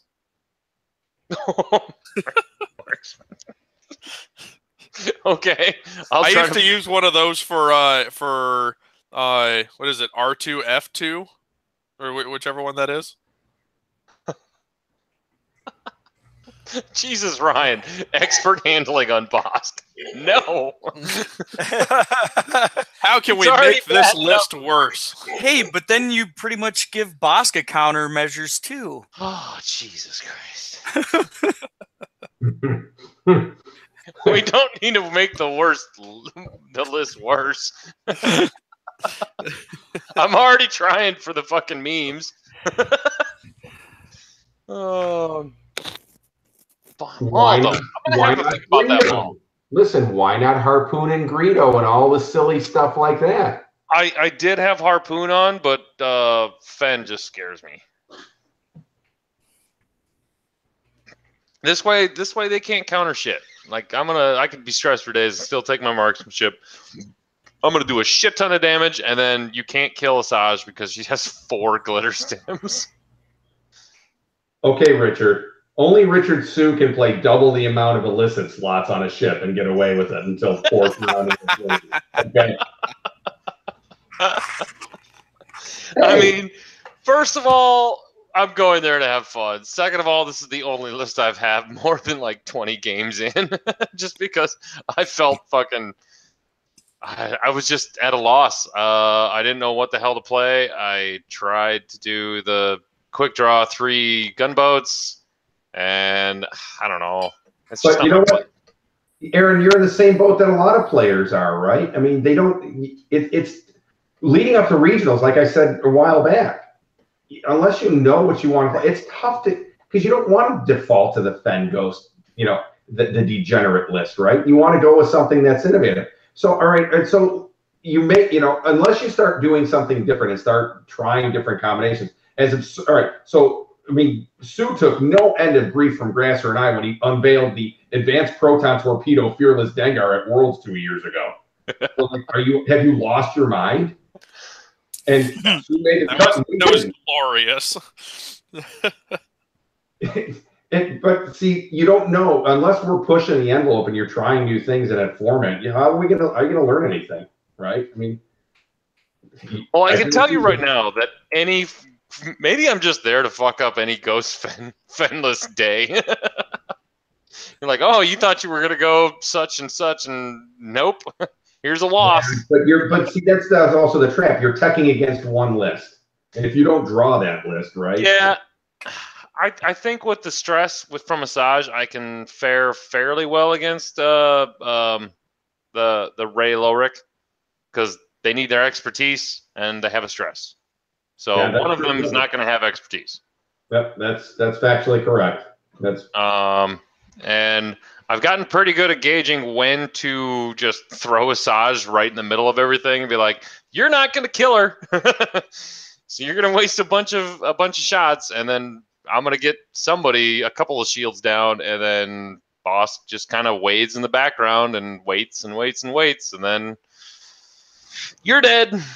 So I've been having a lot of fun with it. I've had a lot of good. I've won more than I've lost with it. So. And I've tried to play not like just the guys in the store. I've tried to set up games where this is what I think we'll see. So I enjoy playing the list.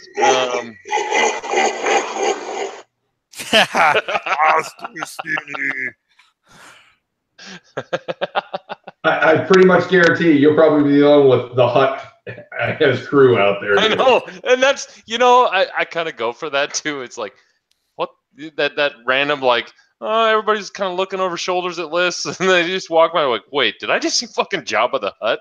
Now, you have the acrylic illicit tokens, right? Yes, I do. I got them in Minneapolis, Okay. so Shut your face, Coach. I get to use all 3 of them.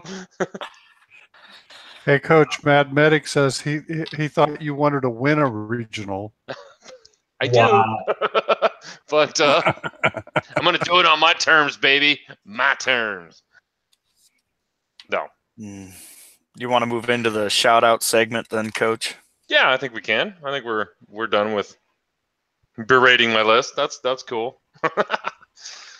So let's do some shout-outs. Gerry, you are the guest of honor, so you get to go first. Let me think about that. Defer. Okay, deferring to Mark. Oh, the other old guy. The other old guy. Yeah, Hey, we're going from. Never mind. Yeah, leave it alone. My shout-outs are to the local hobby shops that we all attend, even yours, Coach. Shout-outs to the guys who all got the golden tickets, but a bigger shout-out to the guys that didn't get the golden tickets. You will be missed. We expect to see you doing the clicky thing on the 31st because Worlds needs the Worlds players. Doesn't need the hacks. But the hacks are welcome too. That's all I got. Nice. Chico. My shout out goes out to Ryan Staniszewski, who jumped on to Vassal and let me tear apart his list and record it. So thank you for Ryan for jumping on there and showing me Douay. Oh, not again. Kyle. We almost made it through a whole episode. We did. We did. Well, nobody has mentioned he who shall not be named. I was just gonna fucking say it, but I need to get another beer in order to say it. All right. So I want to give a shout out to the guys at Hornet Squadron Radio. It was an absolute pleasure being a guest on their show Sunday night. We talked about a lot of cool things, different ways that you can tech out and come up with some pretty janky ideas for scum lists that are not only viable, but unique. So I had a lot of fun there. And yeah, and shout out to our listeners. I really enjoy the entertainment value you provide all week long and all the chat channels and stuff like that. And that's all I got.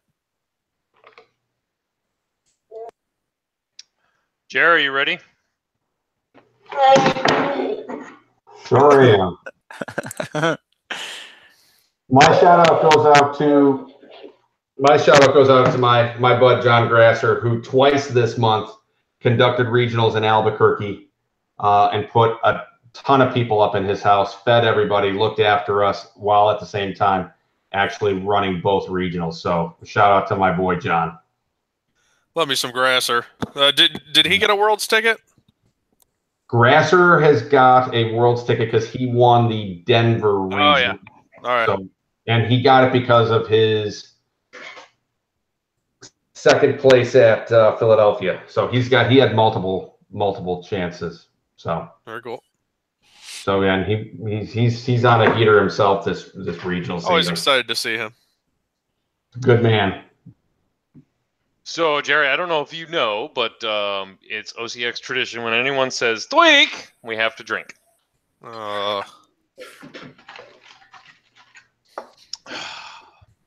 It's just not a good show without that. Good times. Good times. Nice pull, Kyle. What's this now? He didn't even drink. All right, there we go. Okay, now you got a little glare going on. Get rid of the glare. Oh God! Oh. Who the fuck is that? It's Thweek. Oh. Got a drink. I don't understand the art though. Who did the art? No, I'm saying I don't understand it. It just looks. I'm not getting the picture. Well, it's the race. It's his race. It's the week's race, and I'm trying to think. I can't remember how to pronounce it, but it's the same kid in episode 4 that tracks down the Falcon at Docking Bay 94. Yeah, Noodle Snoot. I thought they said that wasn't Thweek. No, no.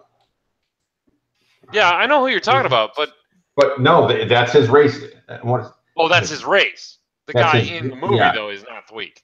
No, that's not sweet. No. Sweet, sweet Budweiser.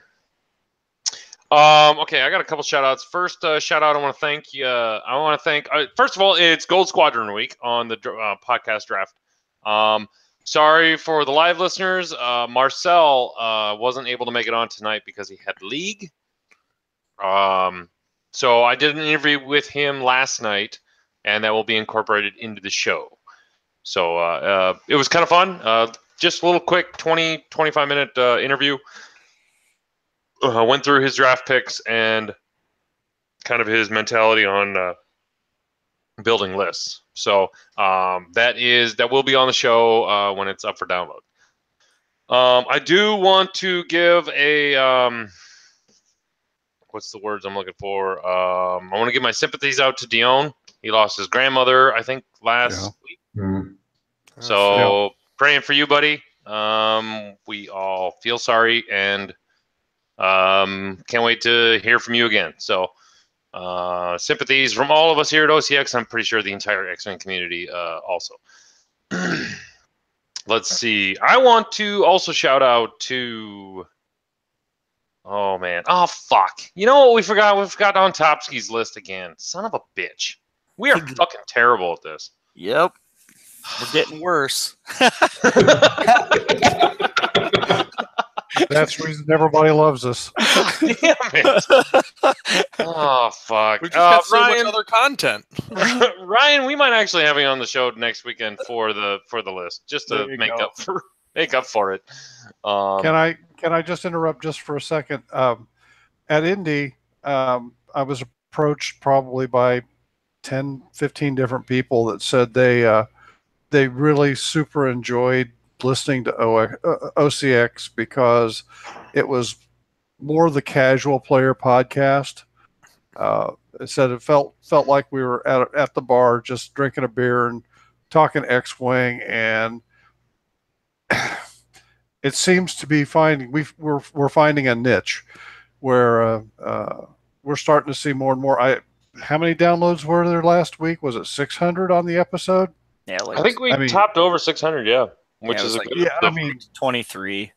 Did you think that would happen, a year ago as you were going, gee, I wonder if we ought to do this? We're still fucking wondering how we're still in the air. You keep logging out because the IRS hasn't found us yet. Yeah, the IRS hasn't found us yet. So. I did enjoy listening to how that other podcasters that didn't get tickets were talking about hanging out with OCX in the parking lot at Worlds and getting their tailgating on. That was pretty awesome. Yes, for all you schlubs that did get tickets and that are going to be there, you can find us out in the parking lot. Tyler mentioned that on the Minoc thing too. Says, yeah, I think we're looking for a 40-inch TV and just going to stream out in the parking lot. I'm in the process of getting the OCX flag made, and it will be on at least a 20-foot flagpole. So it's awesome. Phoenix Squadron flags because we got the Phoenix Squadron flags made. Oh, did you? Yeah. We'll put them on the same pole. But slightly lower. Just slightly lower. Slightly lower. OCX on top. OCX on top, baby. Yeah, because that isn't played enough already. I also want to give a shout out to Millennium Condor de la Bala del Fusion or something. Fuck, I still get it wrong. They had me on Monday night as a guest host, and it was a blast. I had a lot of fun. Bruno and Peter, those guys are fucking awesome. So when that episode comes out, go be sure to download it because it's gonna be interesting. I'm drinking beer tonight because I wasted all my whiskey on that episode. Oh boy. Yeah, they might see a slight uptick in downloads for that. But right. Also, my last shout out though has to go to my boys, Gerry and Mark. We have known each other since 2013.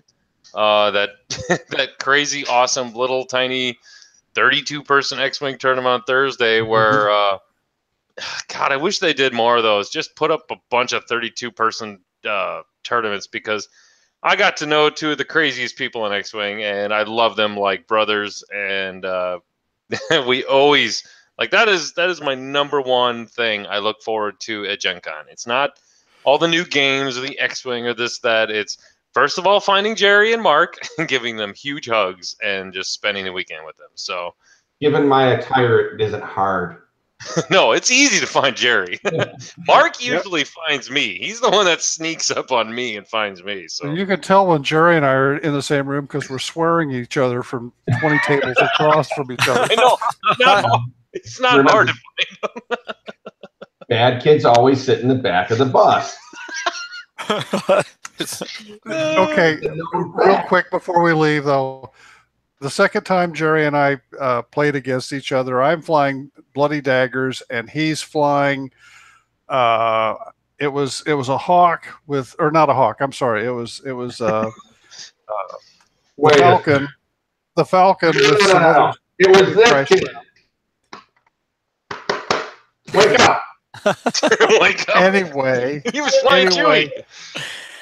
When we found out we were playing each other in round 3, he goes, actually, he started yelling at me at round 1 about those B-Wings are going down. I'm going to take them down myself. It was better than any WWE shout out. And we hit the table, and on the first pass, I just about took that Falcon out. And Gerry came up to me after the whole day was over, and he said, "You broke my spirit." Said, that game right there, you almost killed me on one pass, and I couldn't win another game the rest of the day. You sucked everything out of me on that first pass. And I considered that a successful tournament. Because later on, I ended up, I mean, I still had finished up pretty good on the day, but the problem was it's like the toll of those matches. Chewie got just absolutely annihilated, right? So so the Wookiees like battered and beaten. So I had to go attack him. What did I had? I had Kraken and 2 bandits. Yeah. And when that's before I started hating myself and running 8Zs for the better part of 2 years. Oh man, the day I saw you after that tournament, you were like, "I cannot speak to you right now because my brain is not working." Yeah, I mean those that are was your own damn fault, though. I told you not to do that. It's the classic self-inflicted gunshot. No. One last shout out for me to my sister. She got her master's degree today. Yay! Yay! We're gonna dedicate this yub nub to her. Sweet. So Gerry, can't wait to sit down at the table across from you again, my friend. We'll see you soon. We'll see you in May. Yeah, May, baby. That's right around the corner. I don't think I have anything else. Did we hit everyone? I also want to thank. Okay, first of all, I don't think I ever got to thank our Patreon listeners. Holy crap! For one, you make my day super fun and entertaining because of the Patreon messenger group page. Everyone's either asking questions, throwing funny stuff up there. I enjoy the Patreon and the groupies page more than I think you guys know because I think that helps us keep in contact with you guys. But to the Patreons, thank you very much. I can't believe that we're still getting paid for this, but that's crazy, and we love you guys for it. We are going to be coming out with some stuff here very soon, I hope. So You all know that I'm not in charge of that shit. So I leave that up to the higher beings. So if you want to yell at them for not getting anything, yell at them. I think we can do We've only Yub Nub been now. doing it for like less than a month now. They demand, and we need a supply. That's all right. Yub Nub. Yub Nub. Yub Nub. Nub nub. Oh man, that was good. Ooh-la-loo! That one came from the belly. Mm. Doop, doop, doop, doop, doop. Six back down and going strong. Coach was whiskey free this episode, and hopefully it shows up in the end product because it didn't last week. Sober. Brought to you by Fireball. Fireball. Like I was joking earlier today that we ought to do like a milk and cookies episode because it'd be hilarious to see us all sober. But frankly, this episode was close. This was really close. I'm not gonna lie. I thought I was very well contained. I deterred myself right out of whiskey after listening to the episode today. I was like, "Holy fucking shit!" Yeah, No and you didn't even hear the shit show portion. No, I know. I don't The even shit remember show that. You got worse, and then we went off broadcast, and you got even more worse.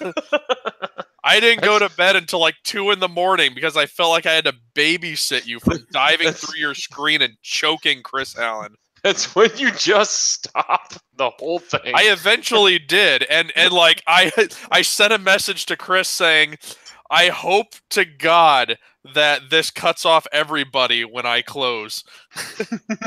But I don't think it did. Oh, so I don't know if you guys saw that, but Patrick sent that.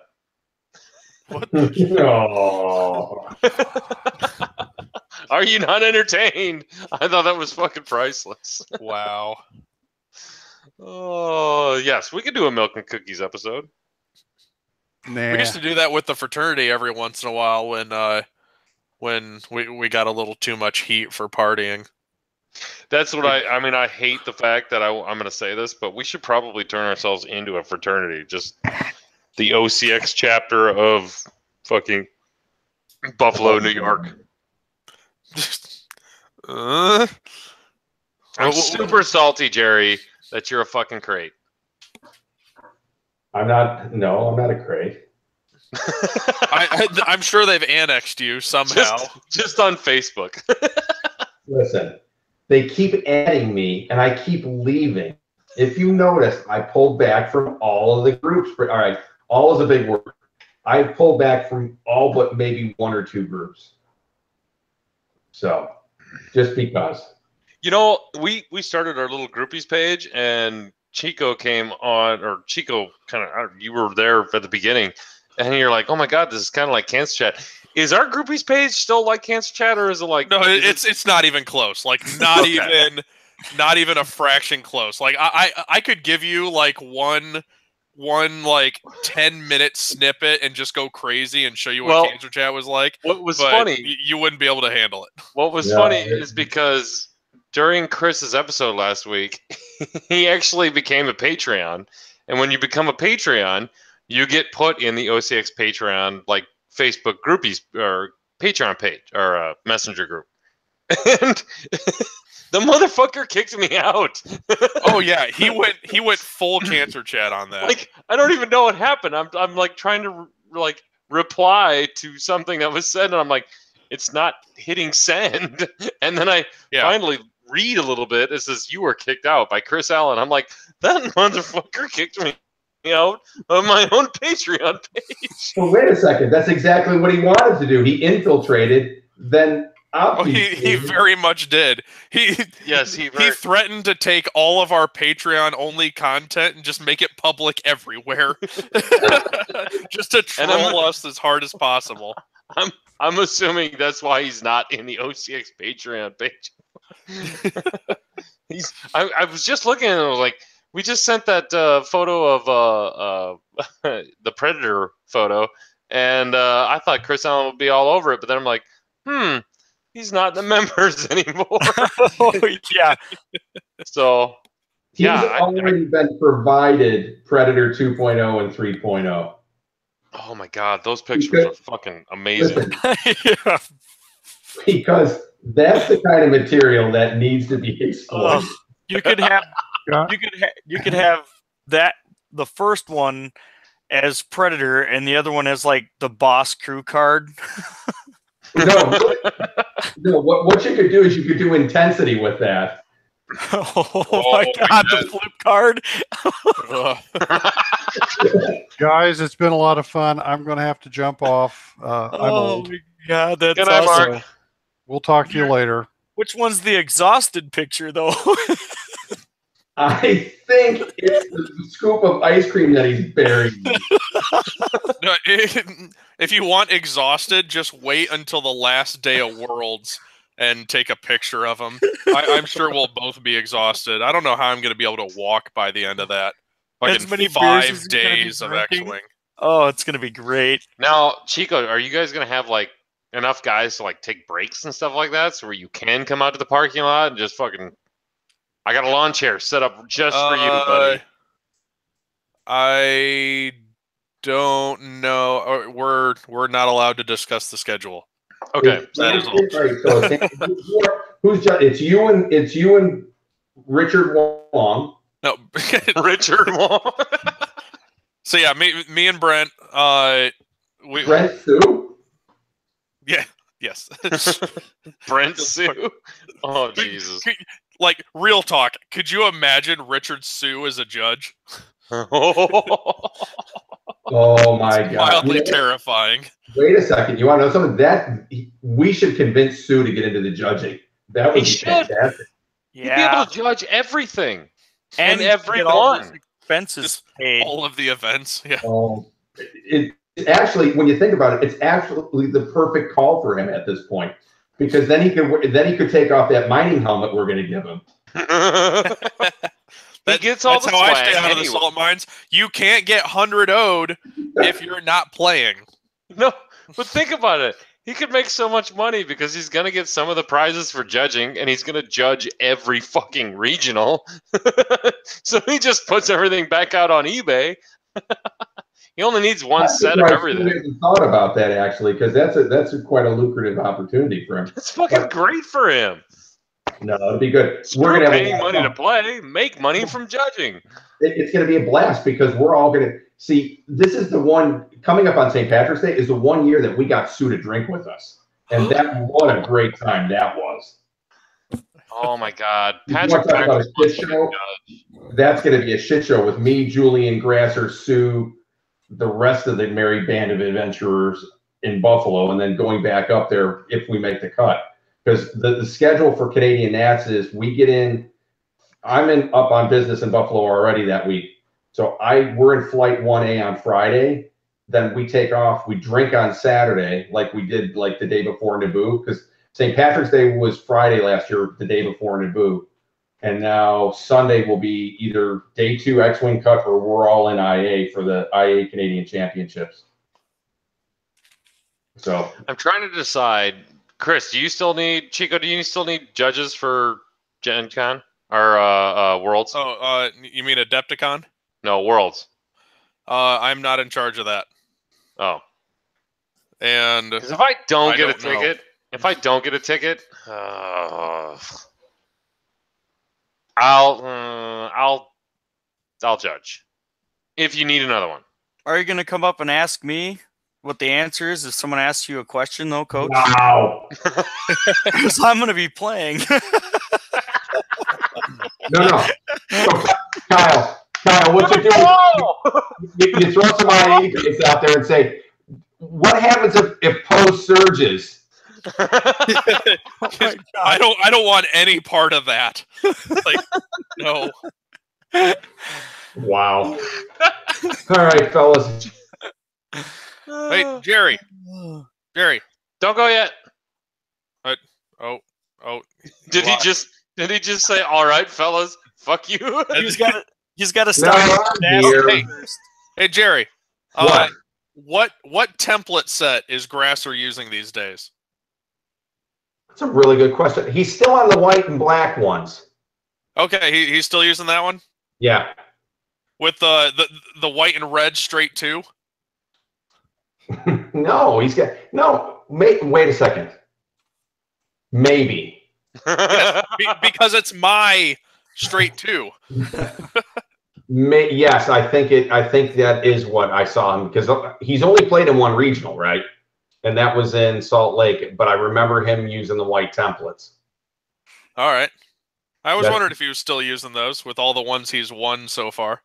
Well, you know what it boils down to is I think everybody has their favorite set. Like I keep. I gotta pee, Jerry. Don't go. I'll be right back. All right. I don't know where he's going. Yeah, I agree. Everybody's got that one set that is, their baby. It's them 2014 bright yellow neon ones, the first set with That's the my original store championship ruler. That was my first big prize I won. First store championship I went to, and the first event ever run by Cryodex. Yep. So I will never get rid of that range ruler, and I use it at every event. And that's the thing. I really find it hard to when I'm playing it's really more specifically the Rebels. If those templates aren't in the tray, it doesn't feel right. I went as far as I went, and I talked to I'm not going to plug anybody, but I had one of the prominent acrylic manufacturers of crack for this community, had them made me the matching range 1 and range 2 rulers. Oh, so nice. I've got the complete matching yellow set for the rulers, plus the store championship. Yeah, that's awesome. Yeah, it's cool. I'm debating because Grasser's like, you never use your world's templates, and I'm like, yeah, I know, but it's which world set do you have? Last year's, the smoked. Okay. Is me, Brent Wong, and yes, you know who I'm talking about. Okay. Yeah, so me, him, and Ian Hamp went out and got the white and gold. Yeah.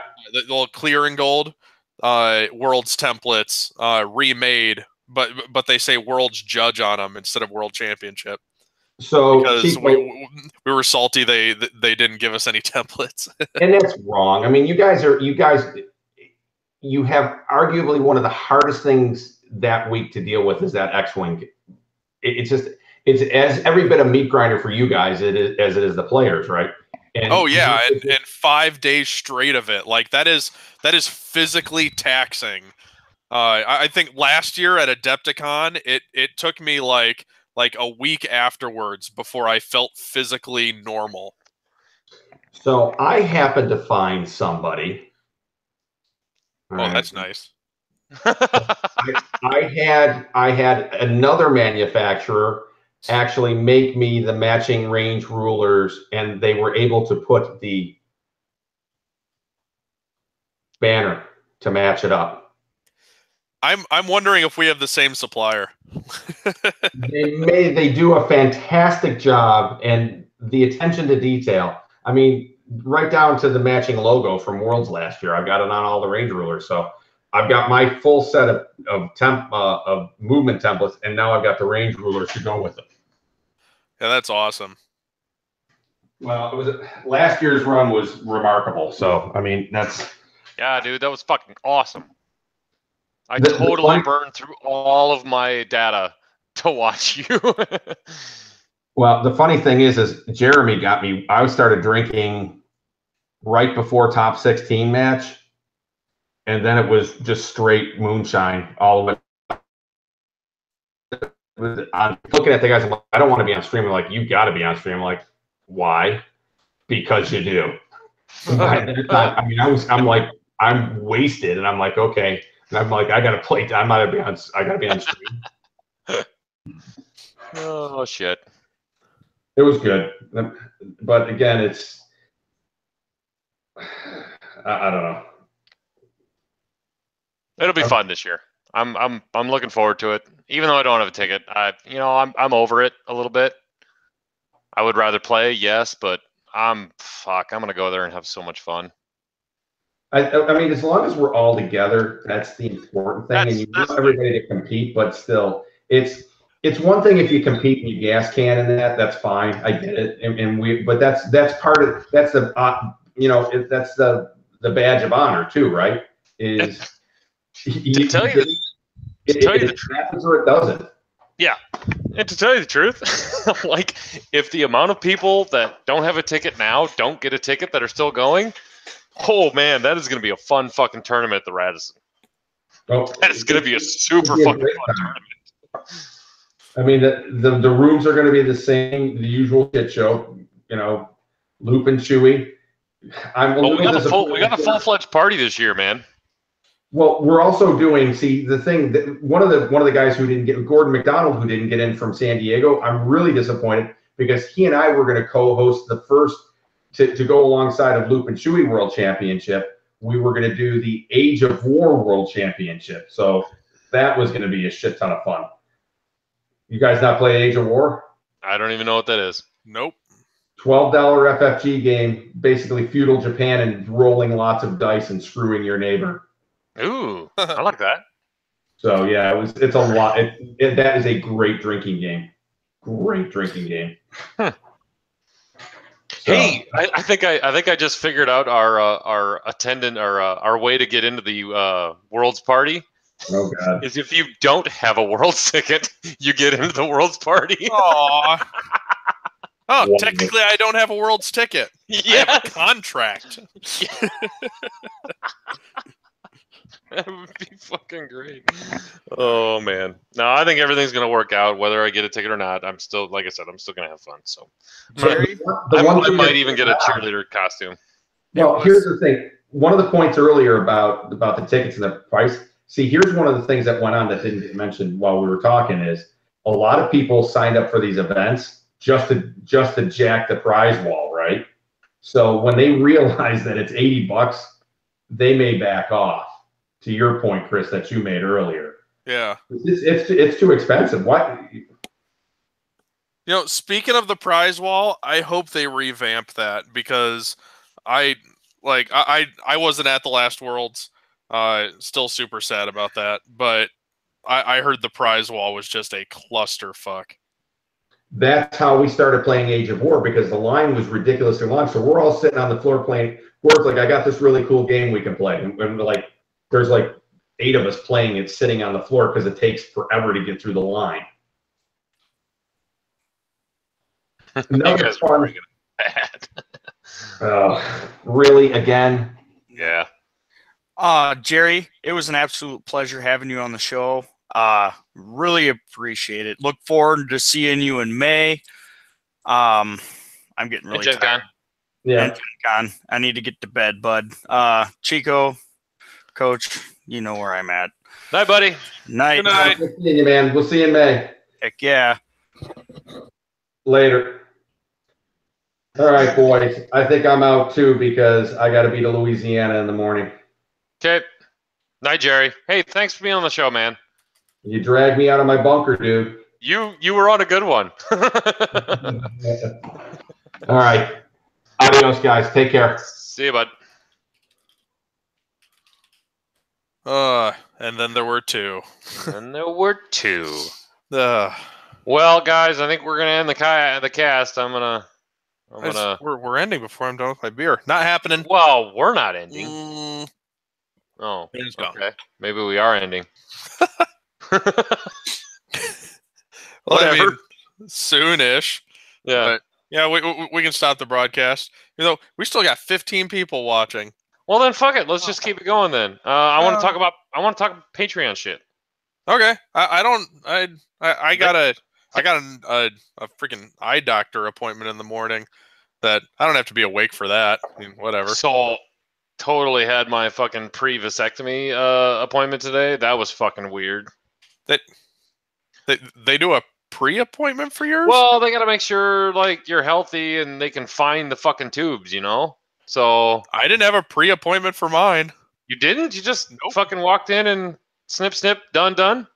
Yeah, it was like freaking McDonald's, in and out. Fuck.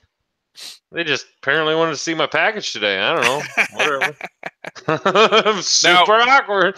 Okay. No, but the best part about the whole fucking thing was I'm sitting there waiting in the doctor's office, and who fucking walks out the door? Kyle fucking Stoos. Really? Yeah. I don't know why. He apparently was sick at work or something, and went into Orange City's hospital, not Lamar's. And I'm looking at him. I go, "What the fuck are you doing here?" He's like, "I'm sick." I'm like, "Okay." He's like, "What are you doing here?" I'm gonna get my balls felt up. So, I sent him a text message after that. I said, "Thinking of you, buddy." Okay, so when are you getting this done? March 30th. Okay, so here's how you do it right. You get a cooler of beer. Gotcha. And because you can drink on whatever medication they put you on. So you take 2 beers out of the cooler. One goes on your balls, you drink the other. And when you're done, you put the one on your balls back in the cooler, grab 2 new ones, and just over and over and over until the beer's gone. Like, that is seriously how I did it. And we might live cast this shit. Oh, good God. Not watching. Nope. No, I tried to get it for the fucking first week of the NCAA tournament so I could just sit on my couch and watch basketball all day. Dude, like, seriously, the vasectomy clinics are packed during that time. Yeah, because every guy has the same idea as you. So I have to settle for Sweet 16. But I went home. I'm like, "Hey, guess what? The doctor told me I had to sit my ass on the couch for 2 days." And she's like, "Yes, okay." I'm like, "The fuck right? Yeah, it's okay." Dude, that's what I'm gonna do. I think I milked that for like a week. Oh, I'm pretty sure I'm gonna go for like at least 3. But I milked it until my next hockey game, and she's like, "You're not good enough for that." And I'm like, "Fuck, I'm not." I'm totally ready for it. Yeah. So Patreon. We believe it or not, we lost listeners during that discussion. What are you talking about? Nobody wants to listen to my balls getting cut? Good Surprised God. we didn't gain shit there. John Stevenson Patreon content. Oh shit! We could just I'll bring a video camera in.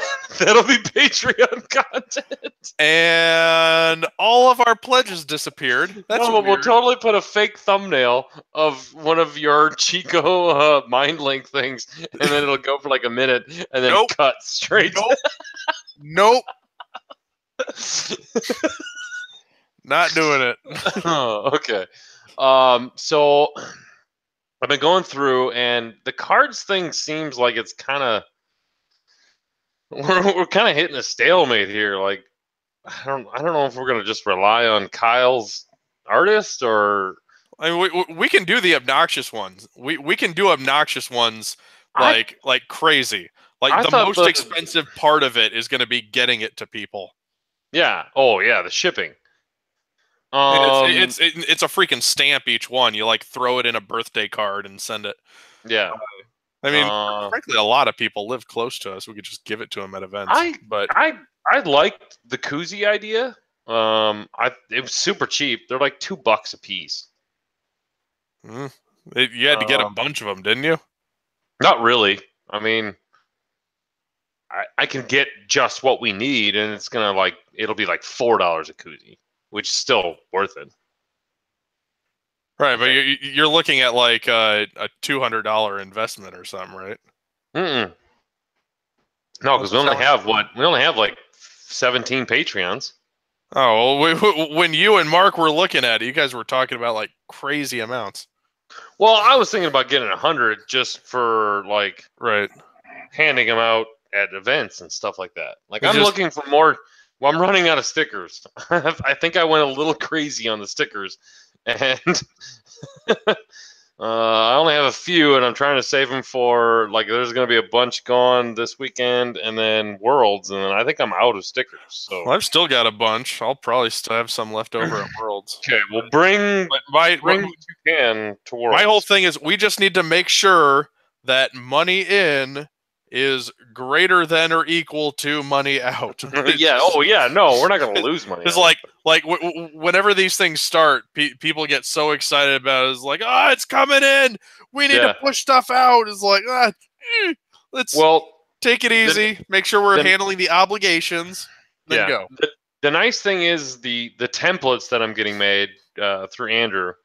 The game store is paying for those. Oh, cool. So a couple of those are going to go to Patreons. I actually thought about buying 100 koozies because I wanted to do a YouTube live raffle. I wanted like we'll take whoever's listening in the chat and we'll give everybody a number and then I'll randomly pick out a couple of numbers and they get a koozie to try to bump our live listenership. I thought that would be kind of fun.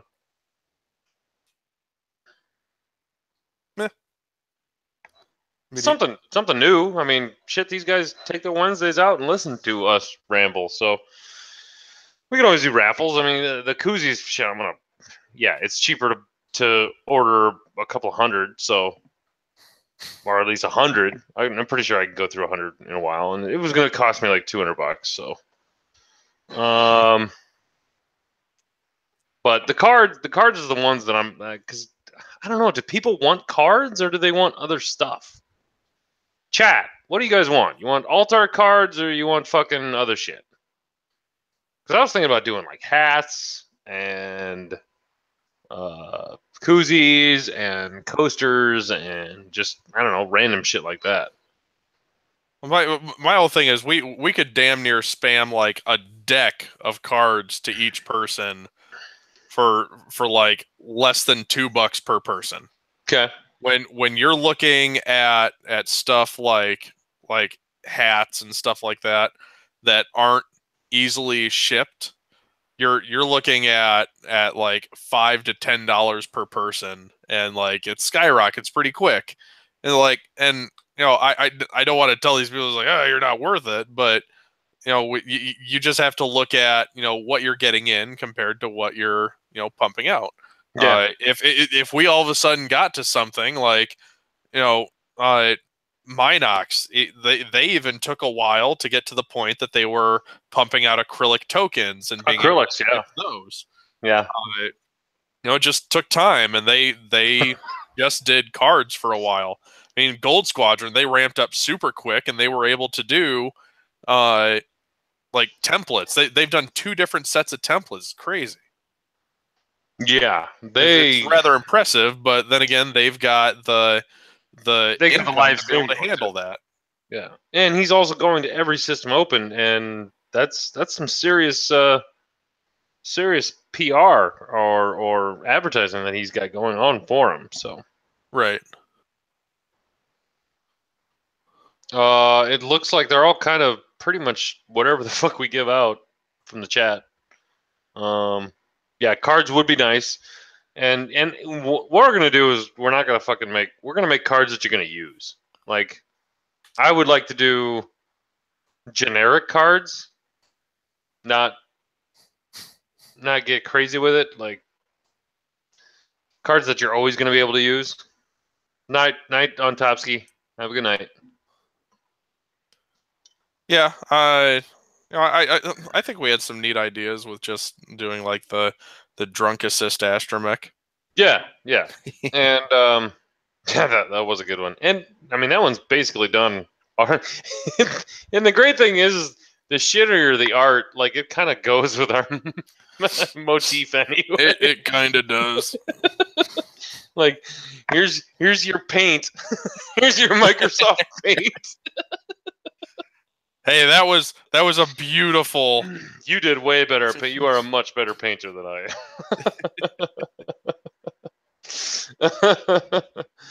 Oh shit. I kind of ultimately would like to do a dash Rendar. I'm always on, bitch. acrylic token, just to leave it next to the ship. But Antonsky wants to know when you're going to be on Vassal again. I'm hoping to do tomorrow. I believe it was Padre wanted somebody to show him how he was how to do Vassal. Robert Monroe, was that the one? That's Rev. Rev? Okay. Maybe it was him? Yeah. I don't know, I gotta scroll up. Say, I don't. Okay, call me old fashioned, but do we have 2 new listeners on the chat? The Stronghammer and Tom Buis. Tom's one of my locals. Okay. I don't know. Stronghammer? I don't think we know you, buddy. Are you new? If you're new, welcome to the show. Hopefully, we didn't let you down this time. Good thing you watched this episode, not last episode. Maybe it's the person who said that they were listening because they had kids and they drove them nuts as well. Oh, normally listen to you in the car. Sweet. Yeah. Thanks, Robert Monroe, Padre is what Mark calls him. Oh, that's right. He switched his name to Padre. Yeah. So I'm gonna be on tomorrow at like 9 or something. AM? PM. Oh, I was like, and we're just gonna jump on and do do a Vassal thing, and I'm gonna teach him how to do it, and we'll probably record it. So probably the reason I don't know Tom is because he said he's been on for the last 3 weeks. Well, 2 weeks ago I was gone for Valentine's Day. Last week I couldn't get the pop-up chat to work, and probably wouldn't have paid attention to it anyway. Yeah. So dilly Tom and Stronghammer, welcome to the club, buddies. Hopefully we won't let you down. No, fuck that. We will let you down probably eventually. Yeah. It's just how hard. But we always bounce back with a good episode like tonight. I thought tonight was a really good episode. Yeah, it was solid. It seemed kind of fluid, like not much structure to it, but that's kind of how we do things. Felt like all the conversations went together. Yeah, when you don't have like a really solid piece of content to be drilling into, it's just kind of fluid. I didn't want to spend so much time on the Worlds thing because I'm kind of over it, and I guess it was more for me than anything because all you fuckers already have tickets. I think other podcasts kind of drilled into it a little. They went harsh on it. Well, not only harsh, but they went into like mechanics and ways that they think they could have fixed it and stuff like that. And it's like, Yeah, it's I mean, we all have ideas how we can fix everything, but it's just not gonna happen. So I think we accept that fact. Mm-hmm. Okay, so yeah, we'll have this discussion probably tomorrow or the next couple of days, but we really should get something. I mean, I already know I have the templates hopefully in the works. Hopefully he'll hear something back from Andrew here soon. So. Cool. Don't worry, Patreons. We are on top of it. Yay! But, hey, I wonder when Millennium Condor is going to pump their episode up. Ooh, boy. I hope they edit it really well because... So, Bruno is not like a super fan of most American podcasts. Bruno? Yeah. He's the host of Millennium Condor. Oh, okay. And I was just drunk enough to kind of agree with everything he said, but I made it a point. I'm pretty sure I made it a point to lump OCX in with like everything I said that was bad about podcasts. But I think we went on a pretty good podcasting bash. I can't wait for that episode to come out. It's a good one. It's pretty good. Yeah, one of the shitty part is I fucking got super drunk and went on my podcast Illuminati's page and kind of like, sorry guys, I might have thrown us all under the bus. And nobody responded for a while. Yeah. They're like, son of a bitch. Oh well. That's what you get. So no, it should be interesting. So I'm actually interested to listen to it too. So I won the trivia though. Barely. You won the trivia? Yeah, they do a little trivia section at the end, and they ask like Hey, super. do it. Ask me some of these questions. So, what is the exact wording on red line? Red line. That's the double target lock. Yeah. But the exact wording? Like, I have no idea what the exact. How does wording red is. line's ability work? When you take a target lock, you can take a second one on the exact same ship. Yeah, and that's, I mean, it's not exact, but that's pretty much what I said because I actually run a lot of Punishers, which is bad. But yeah, I knew that one. So hey, score 1 point for me. But what is God damn it, what was another question? It was like, what was the pilot skill and point cost of Epsilon Leader? Epsilon Leader? Yeah. I got so right. Leader is less than Ace. So I'm going to put it at 6, and I'm going to give him 17 points. I think you're right. I think I went with I knew it was pilot skill 6 because I used to run her back in the day with something else. I can't remember. Here, but TIFO Epsilon Leader, 19 points. 19, yeah. No, I said what you said. I said 17, and it's me versus Peter, and Peter guessed like pilot skill 5, and like 20 points or something like that. And so I won a half a point on that one because I got the pilot skill right. But believe me, he had to make up some questions just so we could get above 2 points. It was pretty. I think I won with 3.75 points or something like that. Nice. Man, we did at Adepticon last year. We went around, and one of the things that Wade likes to do is Wade likes to give away shit just unconventionally. And one of the things he did was paint jobs, but another one he had like one cool prize left. And he went around and he said, okay, what's the point cost of Fell's Wrath? And man, a lot of people got that wrong. But it's 23, isn't it? Yep, you got it. Yes. So we went around asking people that, and it came down to, you know, the one or two people that got it right, and we just picked one of them and gave them one of the Hoth mats. Wow, shit. Yeah, they were giving out mats like left and right. That's what Wade just walked around and went, that paint job's cool, here's a mat. That paint job's cool, here's a mat. Like, it was really nuts. Don't expect that this year though. He is I bet not. Wade is going to be at Adepticon, but he is not part of the judge or marshal crew because Cascade's running it. But rumor has it, he actually gets to play in a hangar bay. I am so ready to judge the hell out of him.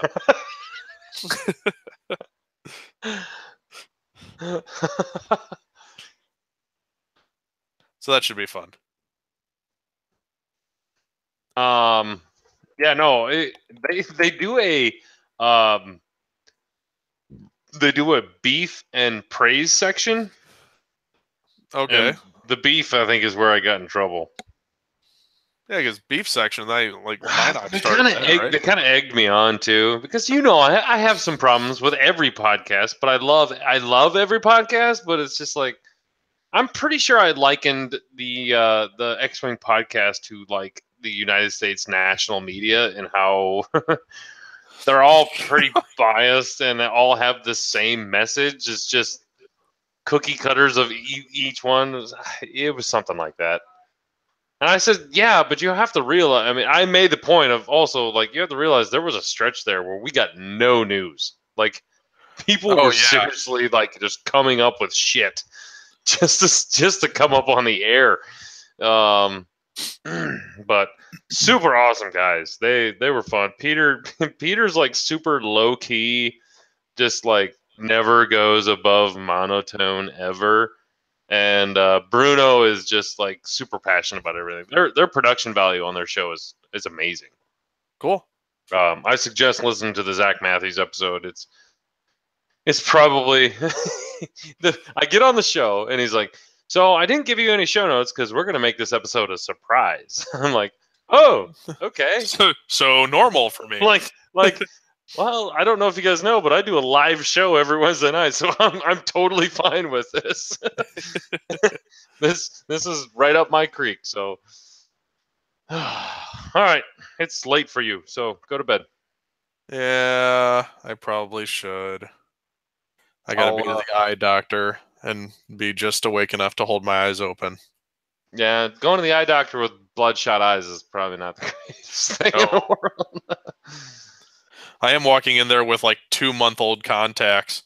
That's always a fun question where they're like, so how long have you had these contacts in? And I'm like, way too long because I'm down to my last pair and I was procrastinating coming in for this appointment anyways. Oh shit. I'm literally like once every 6 months I'll change my contacts. Good Lord. Yeah, I don't know. It's bad, but I keep going to the eye doctor and I'm like, well, your eyes are still, I mean, as bad that you need contacts, but they're not like bad. So screw you, clinical trials of all this stuff. I'm super bad at it. I don't even take them out at night. I just leave them in. That is not good. I bet I change my contacts out maybe once every, like literally taking them out of my eyes for a night. I'll do it like once every 3 months. I know it's bad. It's super bad, but I'm young, dumb, and stupid. There you go.